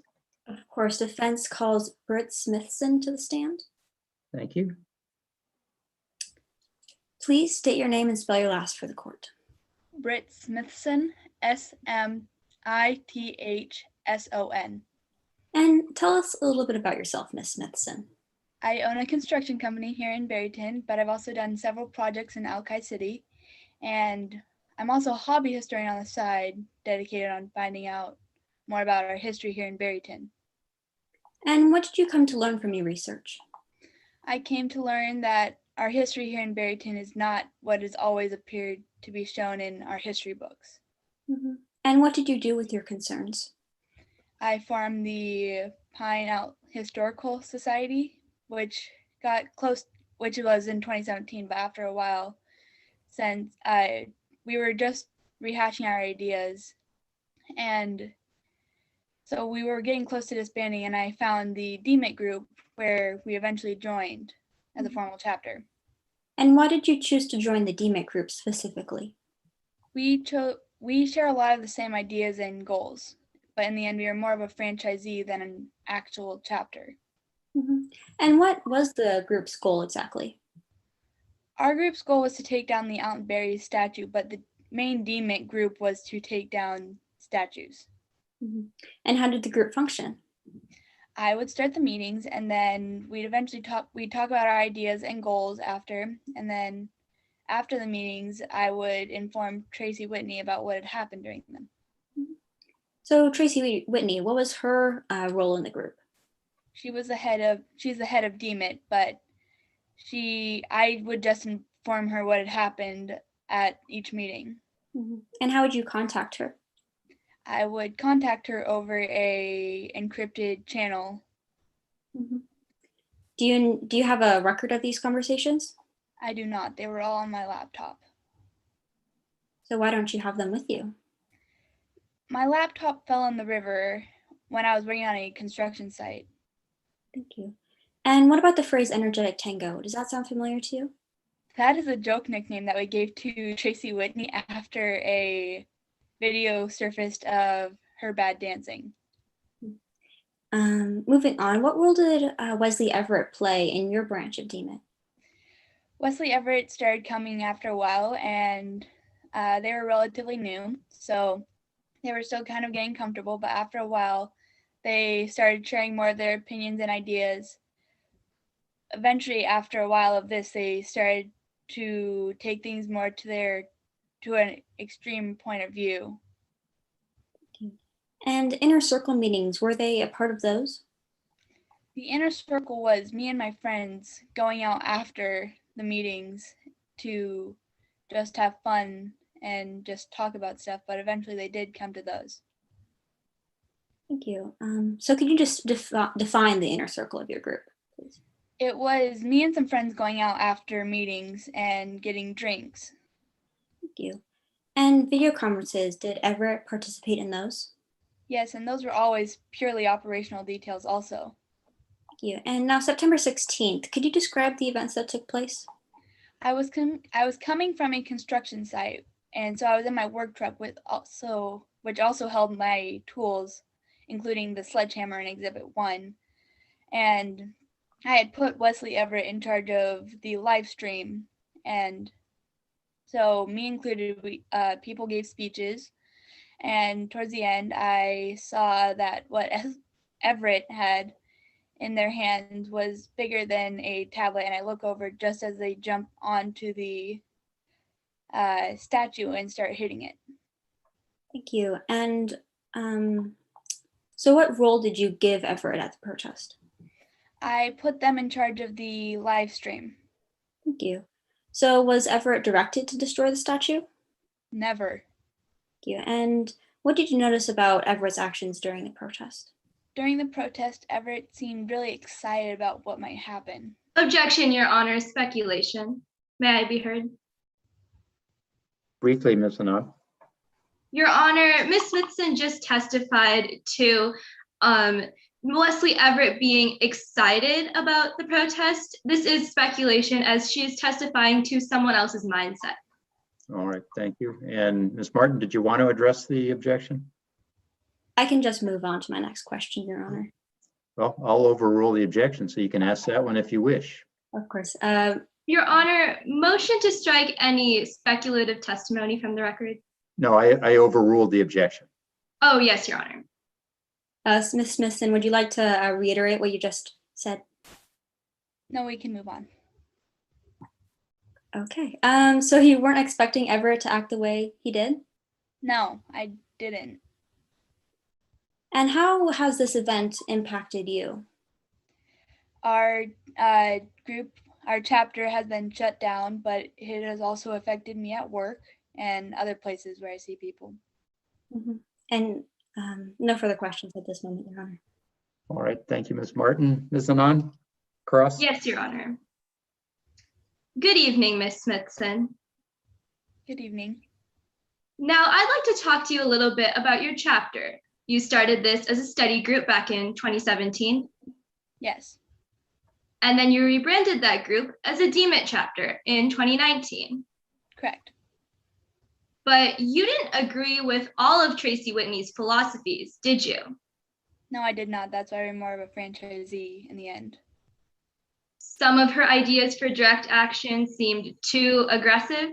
Yes. In fact, you even stated that some of the protest methods could only lead to violence, correct? Correct. Now, once you became a chapter, you started organizing events. Correct. And you would ask for advice and encouragement from Miss Whitney. Yes. Now, all of this communication was on your computer. Yes. But as you stated on direct examination, your computer isn't available for the court today. Yes. You lost it directly after the protest on September 16th. It fell in the river after when I was working on a construction site, so yes. So that's a yes, you lost it directly after that protest. Objection, asked and answered. Overruled, all out. Clarify. Yes, Your Honor. So that was the same protest where the Barryton statue was taken down. Yes. So just to clarify for the court, you can't show us any conversations you had with Miss Whitney, correct? Correct. Thank you. I have no further questions at this time. Thank you. Redirect. Yes, Your Honor. Ms. Smithson, what exactly did you lose when your laptop fell into the river? I lost everything, including my things from work. And what about communications on the encrypted program? What did you lose from those? The encrypted channel automatically deleted everything after 10 minutes, so nothing would have been on there when it fell in. Thank you. No further questions. Thank you. And Ms. Anand, any recross? No recross, Your Honor. All right. Thank you very much. Ms. Smithson, thank you very much. And next witness for the defense, please. Yes, defense calls Aylin Strong to the stand. Please state your name and spell your last for the court. Good evening. My name is Aylin Strong, S-T-R-O-N-G. And tell us a little bit about yourself, Ms. Strong. Yes, of course. I am currently a part-time employee at the local newspaper company, the Barrington Standard, and I deal mostly with the local politics that happen around here. And did you ever read about the Alton Berry statue? Yeah, it's some of the only interesting news around here. Mm-hmm. And who did you contact for information about the statue? Well, I had spoken with the DMIT group, but I spoke more directly with and more closely with Brett Smithson, and it became a valuable source around my research with the statue, and we even began to develop a good work relationship. Thank you. Speaking of DMIT, how long have you been following their story? I'd say I've been following their story since 2018 when the cost of the statue and renovations came up. And from then on, I stepped in during some of their protests and even during some of their meetings. Thank you. And what was the focus of these meetings? One specifically, I remember they had brought up a proposal to take down the Allenberry statue, and the council had voted on it. And during this meeting, did anyone in the DMIC group suggest that the statue should be taken down by a crowd? Not in my presence. Did anyone in the DMIC group suggest that the statue should be damaged? Again, not in my presence. At any point at meetings or protests, did the crowd suggest destroying or vandalizing the statue in any way? No, never. Thank you. And after the council rejected the DMIC proposal during that one meeting, how did the group react? The DMIC group had left without a word. Overall, it seemed very civilized. And moving on, what can you tell me about September 16th? Well, on September 16th, my job was to take notes and also take pictures at the DMIT's protests around the Berry statue. You know, we've had budget costs, and so, you know, they have us take pictures as well. And, you know, juggling both jobs was kind of hard. And for that reason and various other reasons, my pictures and other things didn't turn out. And can you describe the protest in general? I'd say there was about 100 people there. It was pretty low key. And did you recognize anyone at the protest? Yeah, I had seen Britt Smithson and Wesley Everett. What about the broadcast? Did you notice anything on that? Well, yeah, I had seen Tracy Whitney pop up a couple of times. And could you describe the images that you saw of Tracy Whitney? Yeah, of course. They seem to be computer generated. You know, sometimes I would go on the DMIT group's website and try to contact Tracy Whitney, and I would get these responses that were like inspirational videos, and what popped up on the live stream looked very similar to that. And when these images popped up, did you hear anything come from the broadcast? I did, but it was so fast and distinct that I really couldn't make out what it was. And when these noises happened, did anyone react in the crowd? I only really saw Wesley Everett react. Thank you. And did Smithson react to these noises at all? Not from what I could see, no. Moving on, what did you see happen with the Altenberry statue? Well, about 30 seconds after the last clip of Whitney popped up, I saw Everett jump up on the statue, and once he was up there, the sledgehammer was already in his hands. But due to the 30 seconds later, I always thought it was just pure coincidence, but who knows?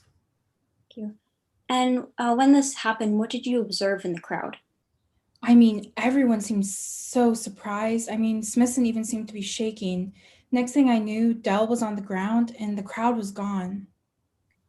And throughout all of your investigation of DMIT and the Altenberry statue, has there ever been any other ties to Tracy Whitney?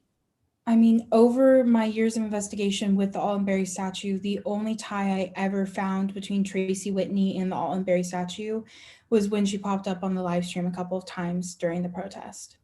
Thank you. No further questions at this time. Thank you, Ms. Martin. Cross-examination? Yes, Your Honor. In 2018, you began writing articles about the statue's renovations. Yes, that is correct. And for your articles, Britt Smithson was a ready source of quotes and information. Yes, he was always willing to give me information. But then you asked her to interview Tracy Whitney? Yes, I did. And after this happened, he immediately stopped providing you with this inside information. Yes, that is correct. And so you had no idea if DMIT had any sort of inside plans for violence. Yes, that is true. I had never heard any knowledge. I have never heard anything about any sort of violence. All you knew was what the public knew, correct? Yes, except for when Britt Smithson was my source and he would give me those quotes and things like that. And at DMIT's protest, violence was used? I mean, not at the previous protests I had been to. The only one where there was violence was the protest on September 16th. And in fact, you were at this fifth protest where the incident occurred. Yes, I was. I was tasked with doing the research on the protest that day. You saw Tracy Whitney's face flash on the live streams? Yes, I did. And you could not record the live stream because that software that would completely block it. Yes, there seemed to be a blocking device. And the final time that Whitney's face appeared, Whitney shouted something loud. Yeah, it was very fast and indistinct. And at this point in time, Wesley Everett was at the base of the statue. Yes, that is correct. Then after Whitney spoke, Wesley Everett began to climb up the base of the statue. Yeah, that is true. But I mean, from what I could see, it was pure coincidence. But I mean, who knows? Is that a yes to my question? Yes, that is correct. Then, after climbing, Wesley Everett stood up straight on the base of the statue. I believe so, yes. And so when Everett was at the base of the statue, you did not see a sledgehammer. No, from the once he was up there, I saw the sledgehammer already in his hands. Ms. Strong, you did not see a sledgehammer when Wesley Everett was at the base of the statue. Well, like I said previously, I didn't. Once he was up there, he already had the sledgehammer in his hand, so I guess you could say that, yes. That is yes to my question.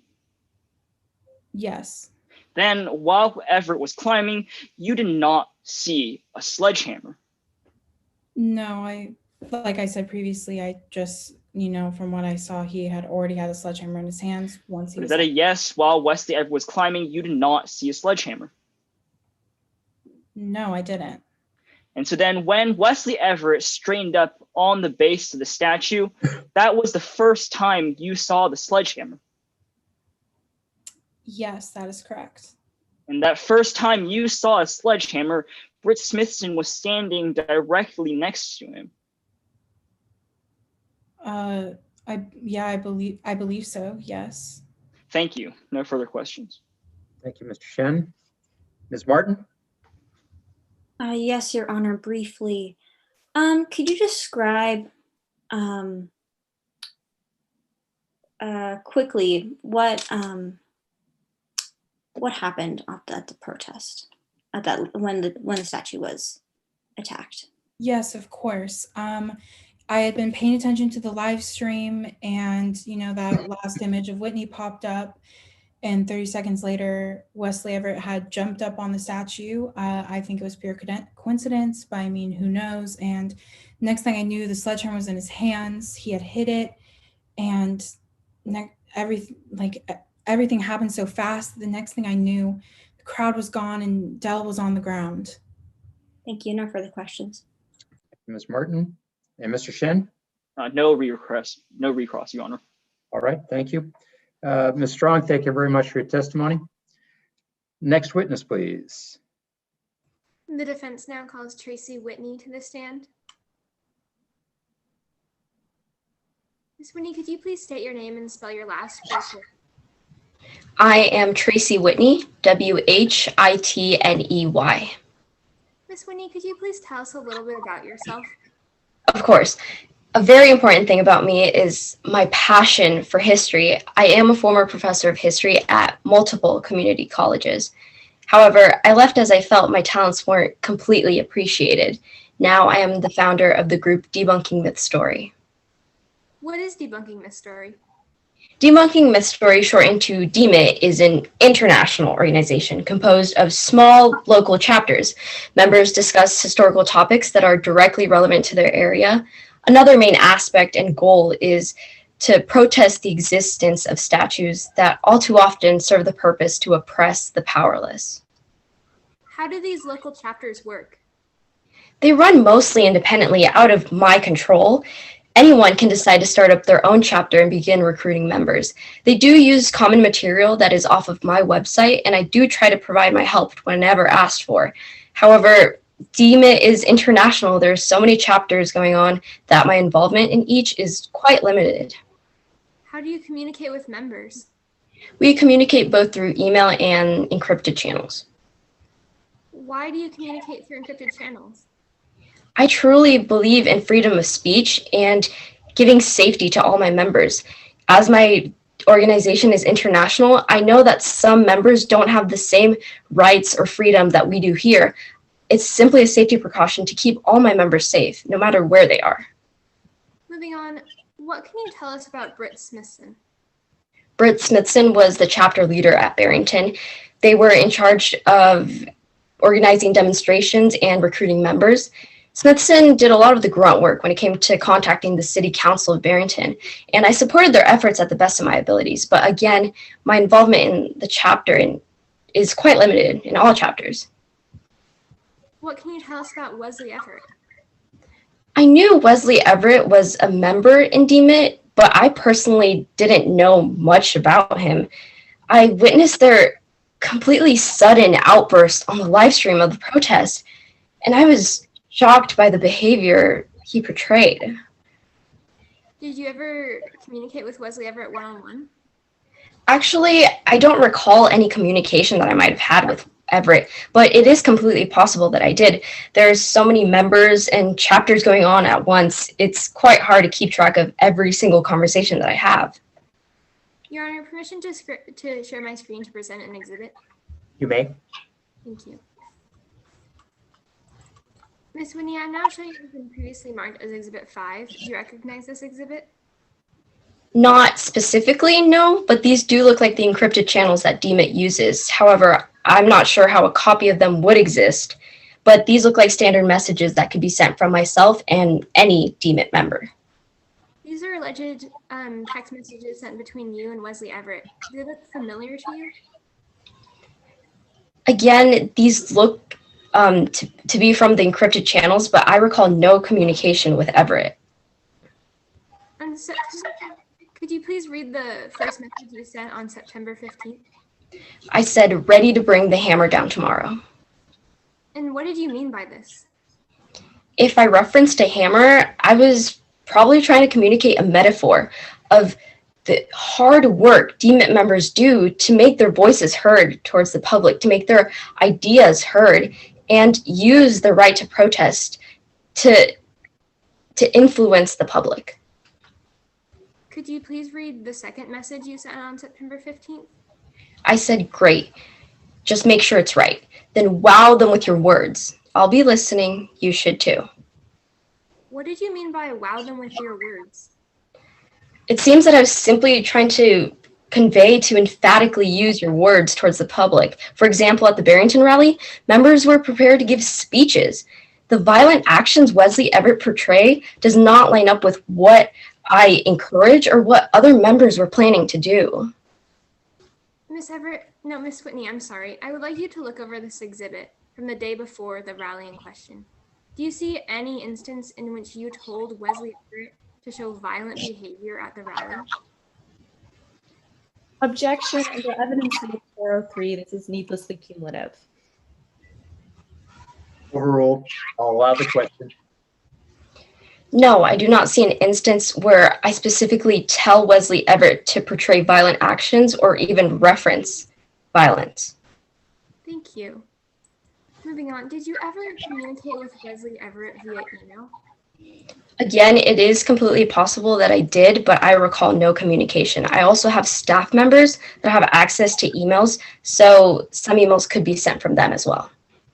Your Honor, permission to share my screen to present an exhibit? You may. Thank you.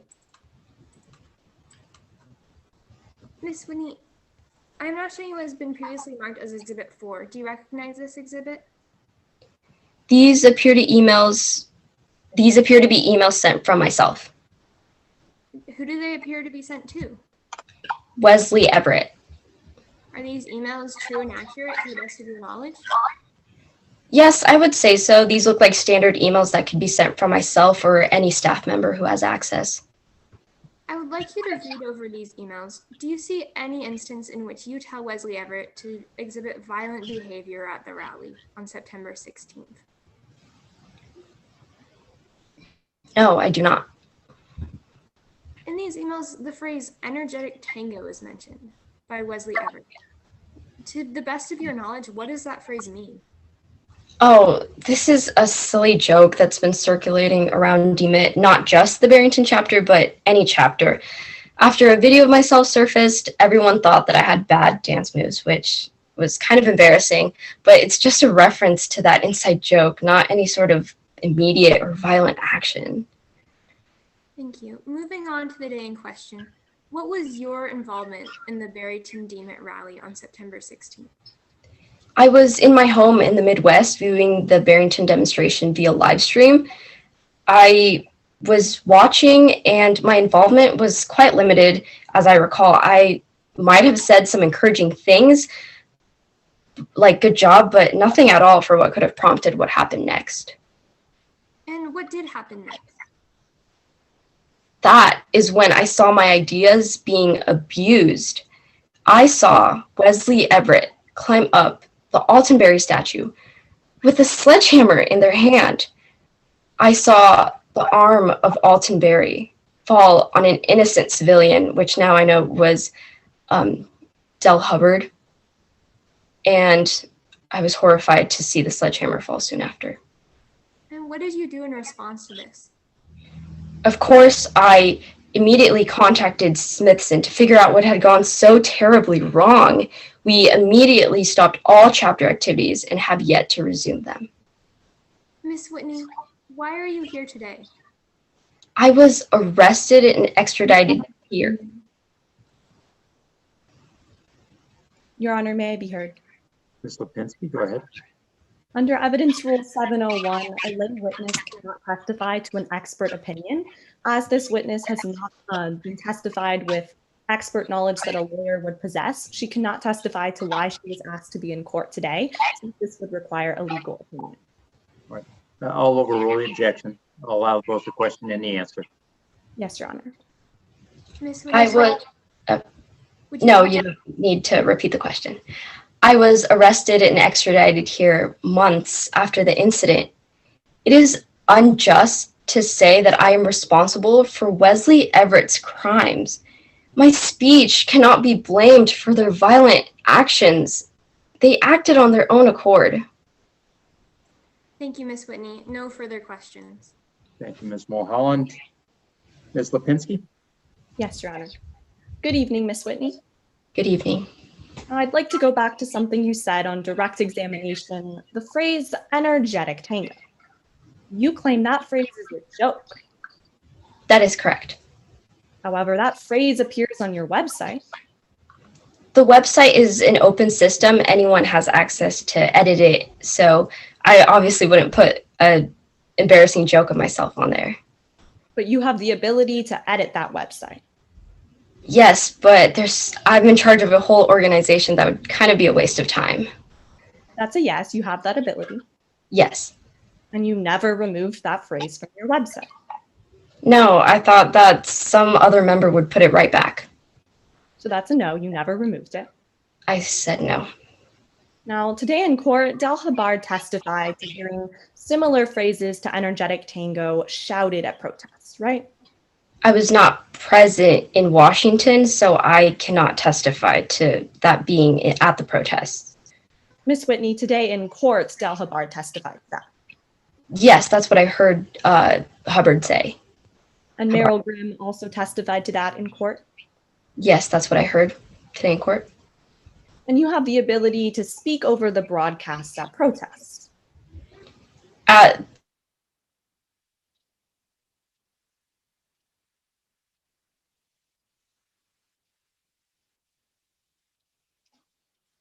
I couldn't hear anything you said. That might be my internet, but could you repeat your answer?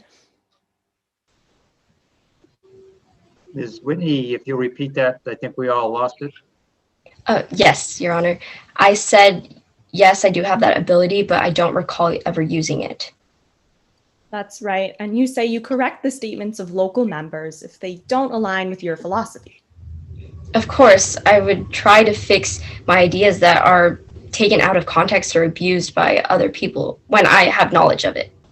But you never corrected any of these statements at protests. No. And you stated on direct examination that you saw Wesley Everett walk up to the statue with a sledgehammer? I saw when he was on it, not when he was walking up preparing to be on the statue. I didn't expect for violent actions to occur, as I never encouraged that. That's right, you saw him near the statue with a sledgehammer. I saw him on the statue with the sledgehammer, correct.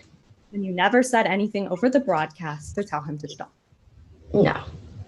Now I'd like to talk a bit more about your goals as president of DMET.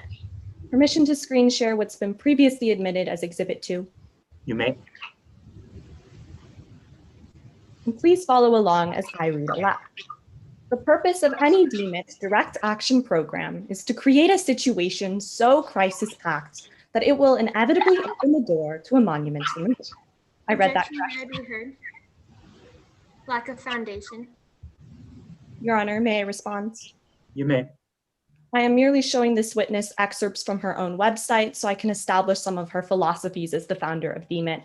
I have already laid the foundation that she is the founder of DMIT throughout today's trial. All right, well, I'll allow the question because this exhibit has previously been admitted. You may proceed. Ms. Whitney, I read that statement correctly? Yes. Well, let's take a look at another phrase. Nonviolence is a good policy when the conditions permit. I read that correctly?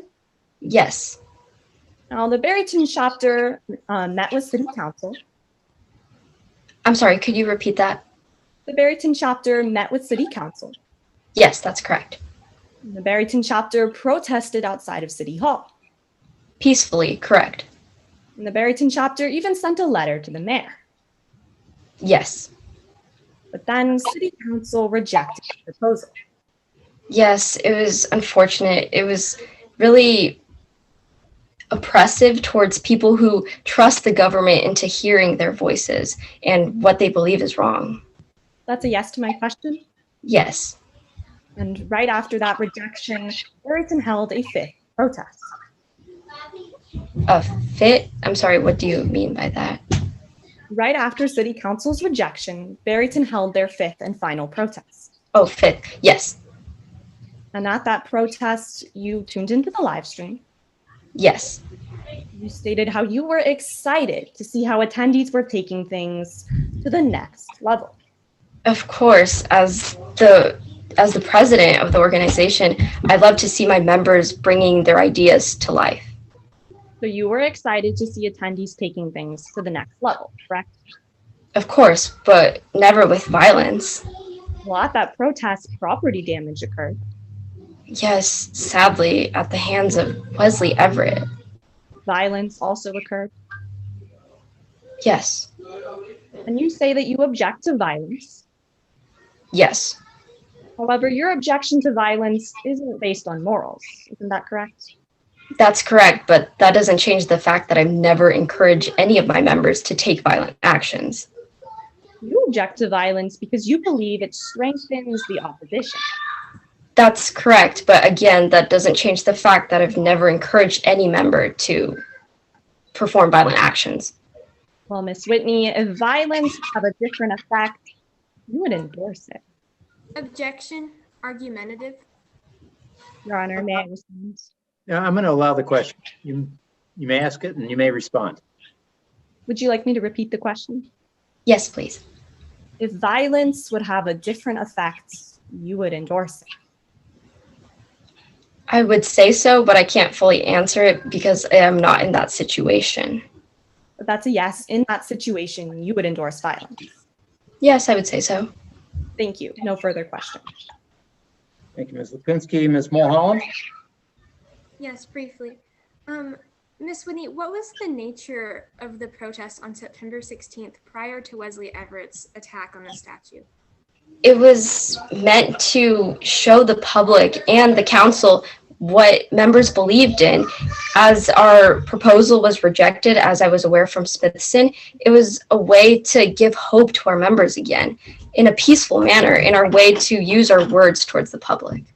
No further questions. Thank you, Ms. Mulholland. Anything else, Ms. Lipinski? No recross, Your Honor. All right, thank you. Thank you very much, Ms. Whitney. And the defense final witness, please. The defense calls Robin Hess. Thank you. Good evening. Please state your name and spell your last for the court. Robin Hess, H-E-S-S-E. Would you mind telling us a bit about yourself, Ms. Hess?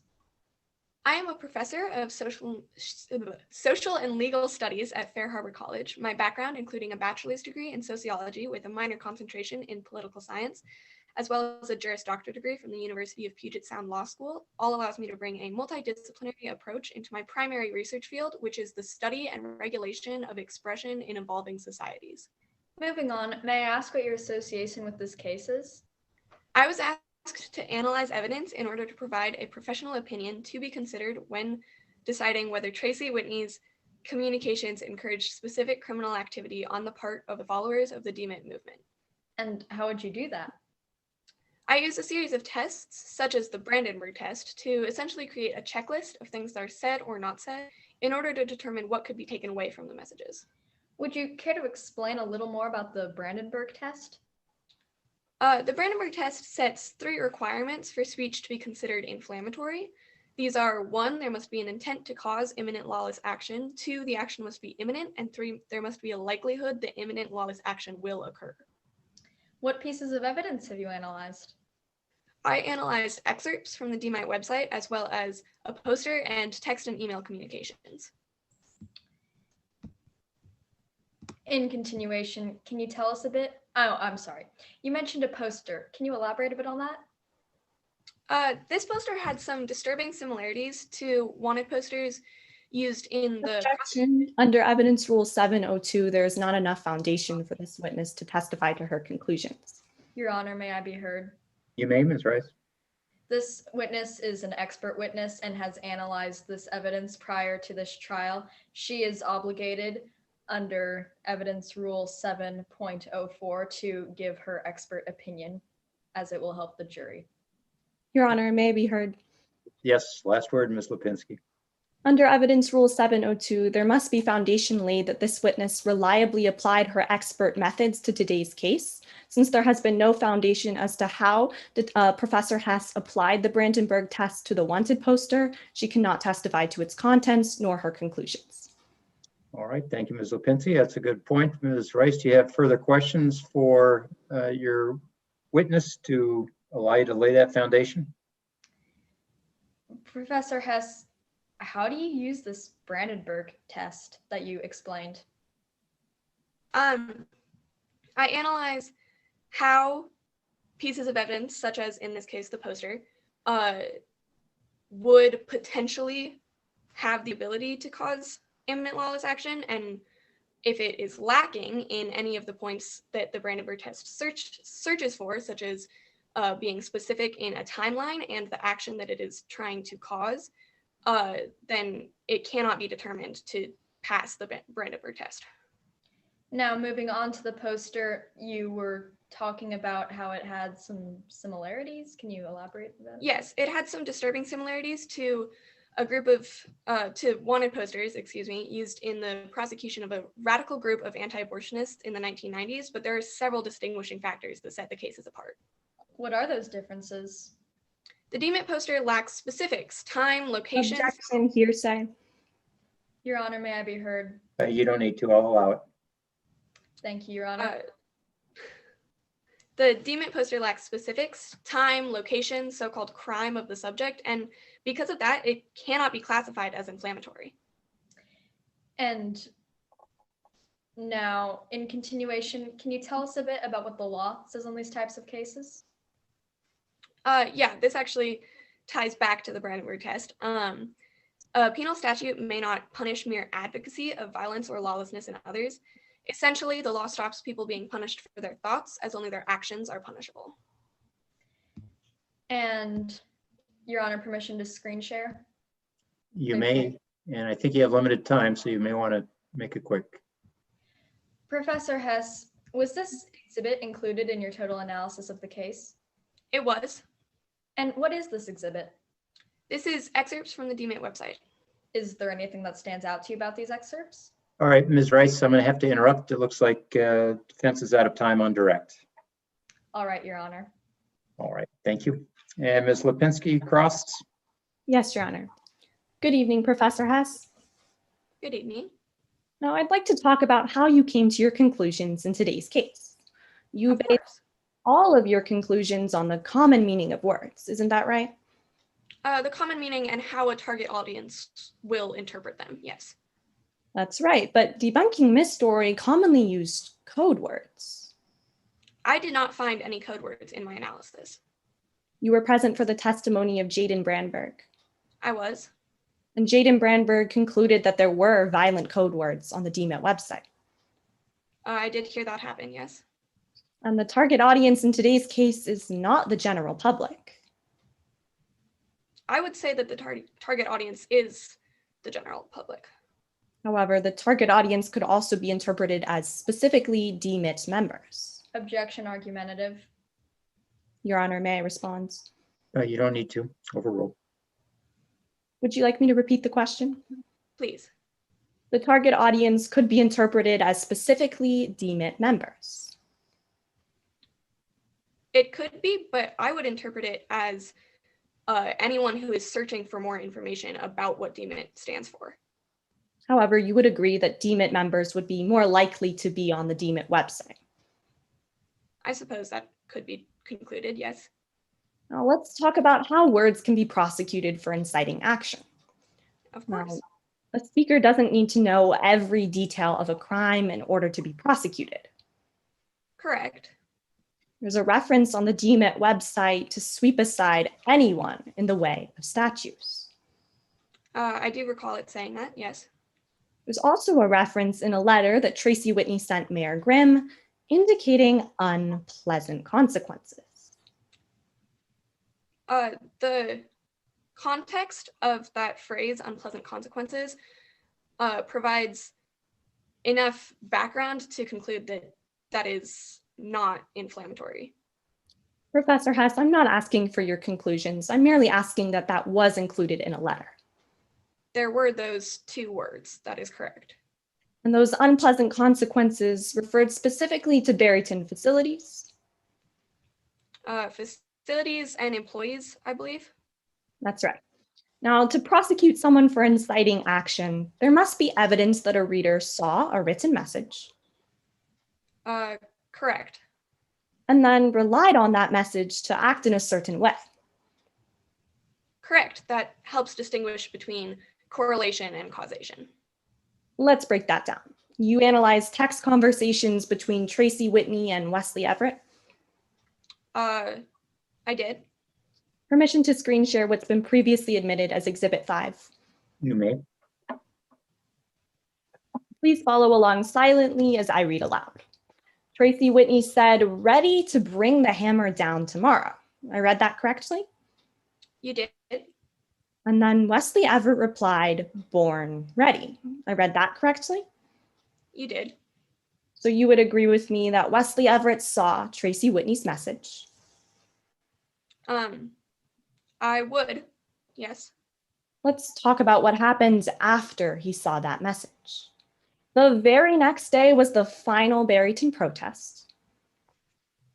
It was. And the very next day at that protest, Wesley Everett brought down a hammer. That is correct. And that hammer damaged the statue. It did. You would agree with me that that statue is a public facility? I would agree with that, yes. And that hammer also injured Del Hubbard. Correct. You would agree with me that Del Hubbard is a city employee. I would. And Del Hubbard was standing in the way of the statue right before he was hit. If you're using that metaphorically, correct. So that's a yes to my question. Yes. Thank you. No further questions. Thank you very much, Ms. Lipinski. And Ms. Rice, I believe you are finished with your time on direct. Is that correct? Yes, Your Honor. All right. Ms. Hess, thank you very much for your testimony. Any further witnesses for the defense? No, Your Honor, the defense rests. Thank you. Parties ready to move to closing? Your Honor, if it is all right with you, we request a brief 5-minute recess before closing statements. All right. Any objection from the state? No objections, Your Honor. Okay. We'll take a 5-minute recess and then be prepared to move to closing. Thank you, Your Honor. Yep.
Do we have all our attorneys for the state present? Yes, Your Honor. Thank you. And for the defense? Yes, Your Honor. The defense is ready to proceed. All right, thank you very much. Closing argument on behalf of the state. Yes, Your Honor. Words become weapons when they spread a violent message. In today's case, words are just as powerful as actions. That's because today's case is about conspiracy. That means you can find Tracy Whitney just as responsible for Wesley Everett's crimes, even though she didn't personally commit them. Well, today we've proven that she is responsible. We've proven that under jury instruction 8, she made an agreement with another person with the intent to commit malicious mischief and assault, and that this person pursued that agreement by committing those two crimes. We've proven that she was an accomplice to the first crime, malicious mischief, because under jury instruction 7, she encouraged annoying behavior causing $5,000 in property damage. We've proven that she was an accomplice to the second crime, assault, because under jury instruction 6, she encouraged the violence and reckless assault of Del Hubbard. We had to prove all of that to you beyond a reasonable doubt. And today, we've met that burden because the only reasonable explanation for the events of today's case is that Tracy Whitney's words became weapons when they spread a violent message. Now, let's revisit what my co-counsel, Victor Cheng, asked you to pay attention to at the beginning of today's trial. What Tracy Whitney wanted, what she said, and what she got. Her intent, agreement, and the pursuance of that agreement. Today, you heard how Tracy Whitney and her organization wanted to destroy all statues. We showed you some quotes from DMIT's website that explain how they agreed to meet that goal. To create a situation so crisis-packed, it inevitably leads to a statue's removal. To use nonviolence, but only when the conditions permit. Well, today you learned that after meeting with City Council, protesting next to the statue, and even threatening the mayor, conditions didn't permit because Tracy Whitney didn't get what she wanted. Wesley Everett told you that Tracy Whitney began to spread a violence message to DMIT members. What she said. Tracy compared statues to blockhouses and called for those blockhouses, as well as anyone in their way, to be swept aside. She used the phrase energetic tango, which Wesley Everett told you was a signal for the group to start escalating their actions to violence. Detective Brandberg, an expert in criminal codes, analyzed the DMIT website and confirmed that these phrases did indeed call for violence. But I'd like to turn your attention to the day before the final Barrington protest. Tracy Whitney asked Wesley Everett if he was ready to bring the hammer down. And Wesley agreed. So Tracy commanded him to listen for her signal the next day, and Wesley agreed. He said he would listen for her to say energetic tango.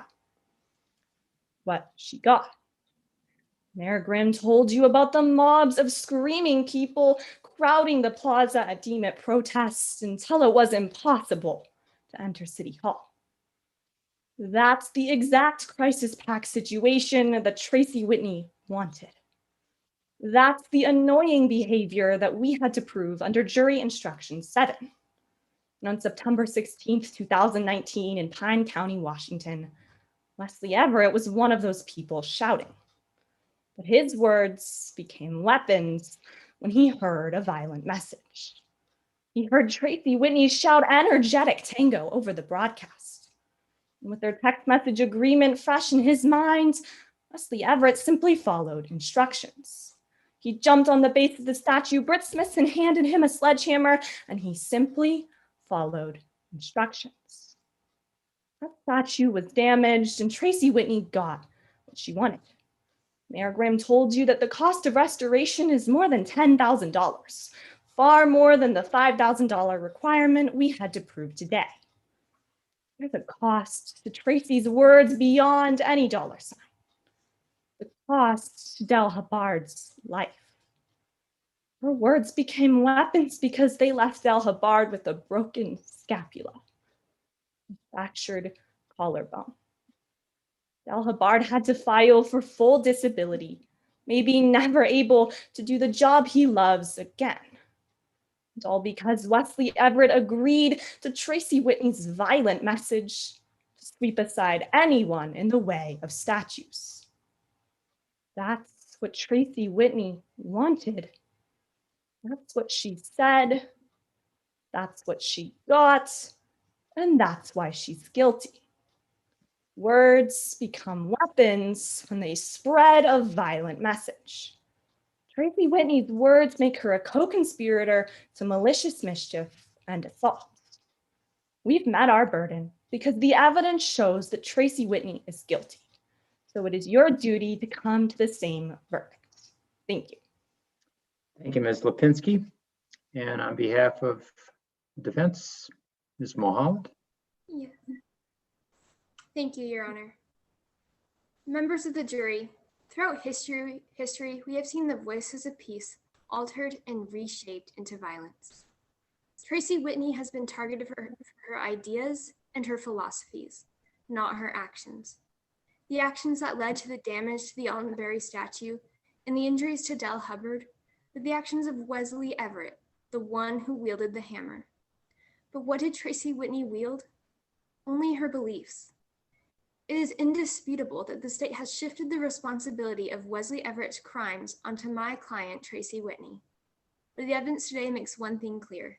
Tracy Whitney is not guilty of the crimes of malicious mischief in the first degree, criminal conspiracy, or assault in the second degree. The state has the complete burden of proof in this case. The defense has no burden. If you have any reasonable doubt that the state has failed to meet its burden, you must render a verdict of not guilty. It is impossible for the state to charge our client with assault or malicious mischief directly. That is because prior to being extradited here, Ms. Whitney has testified that she has never set foot in Pine County. Tracy Whitney, Britt Smithson, and Aylin Strong all testify that Ms. Whitney was not present at the rally where the Alton Berry statue was damaged. Furthermore, Ms. Whitney was at her home in the Midwest, and she has testified that she had never before visited Washington State. Instead of charging Tracy Whitney with assault or malicious mischief, the state has chosen to charge our client as an accomplice to the crimes of Wesley Everett. The state has presented several exhibits today in which they tried to implicate Tracy Whitney, the context of some of which are questionable. For example, in the messages sent between access from encrypted networks were on specific dates and times that Wesley Everett told law enforcement. The state's case is relying on the word of the person who committed the crime. The state has claimed Tracy Whitney used codes to communicate with members of DMIT. Detective Brandberg testified about these codes to you today. The opinions she gave today were just that, one person's opinions. She and Wesley Everett cherry-pick communications between Everett and Tracy Whitney. Her opinions are based on zero experience in deciphering codes in cases other than drug trafficking. You heard the phrase energetic tango today. Detective Brandberg and Everett claim that this was the code Tracy Whitney used to instigate the attack on the statue.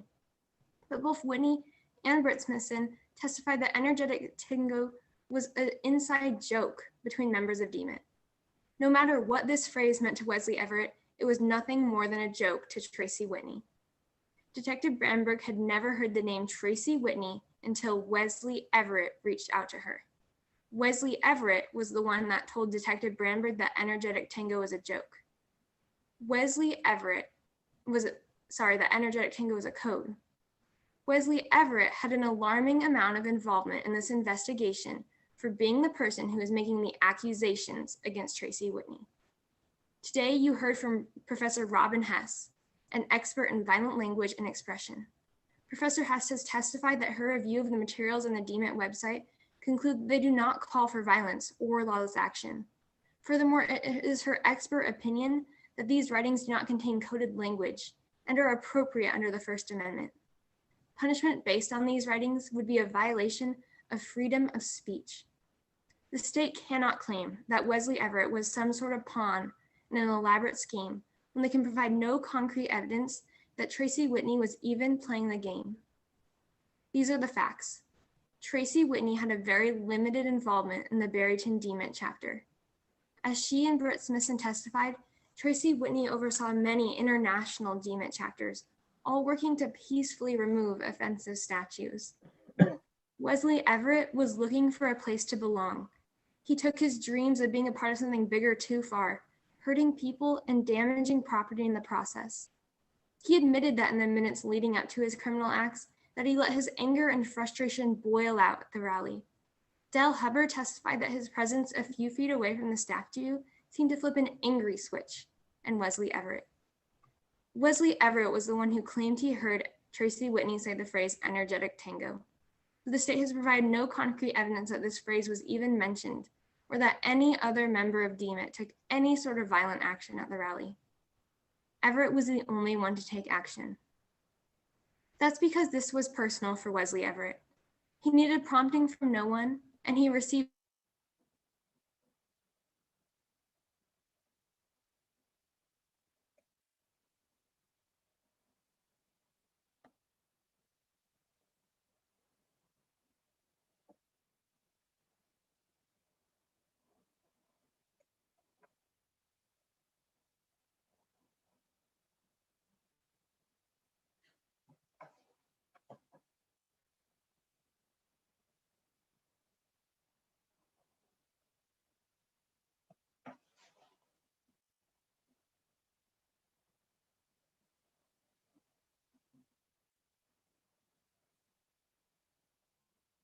Ms. Mulholland, are you back? Yes, Your Honor. Okay, it looks like you have about a minute left in your closing. We lost you with about a minute left, I think. Okay, I'm not quite sure where I left off, so I will just begin around the 1 minute mark. Okay, go ahead. Furthermore, Everett testified that the sentence that the state will recommend in his criminal case, a case where he is likely facing jail time, will depend on his providing truthful testimony in this case. That means providing testimony that is consistent with the state's theory of a conspiracy. The fact that this arrangement exists should raise red flags concerning the truthfulness of all of Wesley Everett's testimony. This case is about freedom of speech and the right to protest. As the founder of Debunking Mystery, Tracy Whitney has supported her members in using their voices and speaking up about issues that matter to them. If you find my client guilty, you are setting a standard that devalues the First Amendment. I trust that you will weigh the evidence that shows the state has failed to meet their lofty burden of proof and render a not guilty verdict on all charges for Tracy Whitney. Thank you for your time. Thank you, Ms. Mulholland. And Ms. Lipinski, you have 2 minutes. Yes, Your Honor. Today, the defense has claimed that today's case is about free speech and the right to protest. We're not denying that people have free speech, but when their words become weapons that spread a violent message, the state has to draw a line. Today, the defense has put on a show, and the fact that Tracy Whitney was never at the protest, the fact that she never swung the hammer, have taken center stage. The members of the jury, that doesn't matter, because today's case is about going behind the curtain. Today's case is about conspiracy. And jury instruction 9 tells us that an accomplice doesn't need to be physically present at a crime scene in order to be found liable of contributing to that crime. The defense has also tried to tell you that energetic tango is nothing but an inside joke. Members of the jury, ask yourselves, if Tracy Whitney, a woman who cares so much about the way her words are interpreted that she encrypts her own text messages, truly considered that phrase to be a joke, why would she allow it to be on the official DMIT website? Why would she allow it to be shouted at protest, as both Wesley Everett and Meryl Grimm have told you? Because energetic tango isn't a joke. It's a violent message. It's a violent message that caused the statue to be damaged and Del Hubbard to be injured. The defense has also tried to tell you that Professor Hess concluded that none of DMIT's statements call for violence. Professor Hess is not authorized to testify about code words, and she ignored the existence of code words in her analysis. Luckily, Detective Brandberg is familiar with the meanings of coded language and was able to confirm that DMIT's statements call for violence. Remember that words become weapons when they spread a violent message. We must find Tracy Whitney guilty because her words did just that. Thank you. Thank you very much, Ms. Lipinski. And the case will now go to the jury. And let me ask the members of the jury, our 4 raters, do you still need time to complete your ballots, or are you ready to share comments with our participants tonight? Everybody looks like you're ready to share comments. Is that right? Okay, you guys are fab. Let's start with Mr. Murphy, who, if you didn't hear before, is a deputy prosecuting attorney for Clallam County. And for our jurors, raters, I know the information had said 5 minutes per person, but since we have 4 raters and we're already at 8 o'clock, I'm going to ask you to try to limit your comments to about 3 minutes. So just pick a couple of highlights, and then we'll run through the panel. Thank you, Judge. So first, starting with the prosecution with the state, I thought the state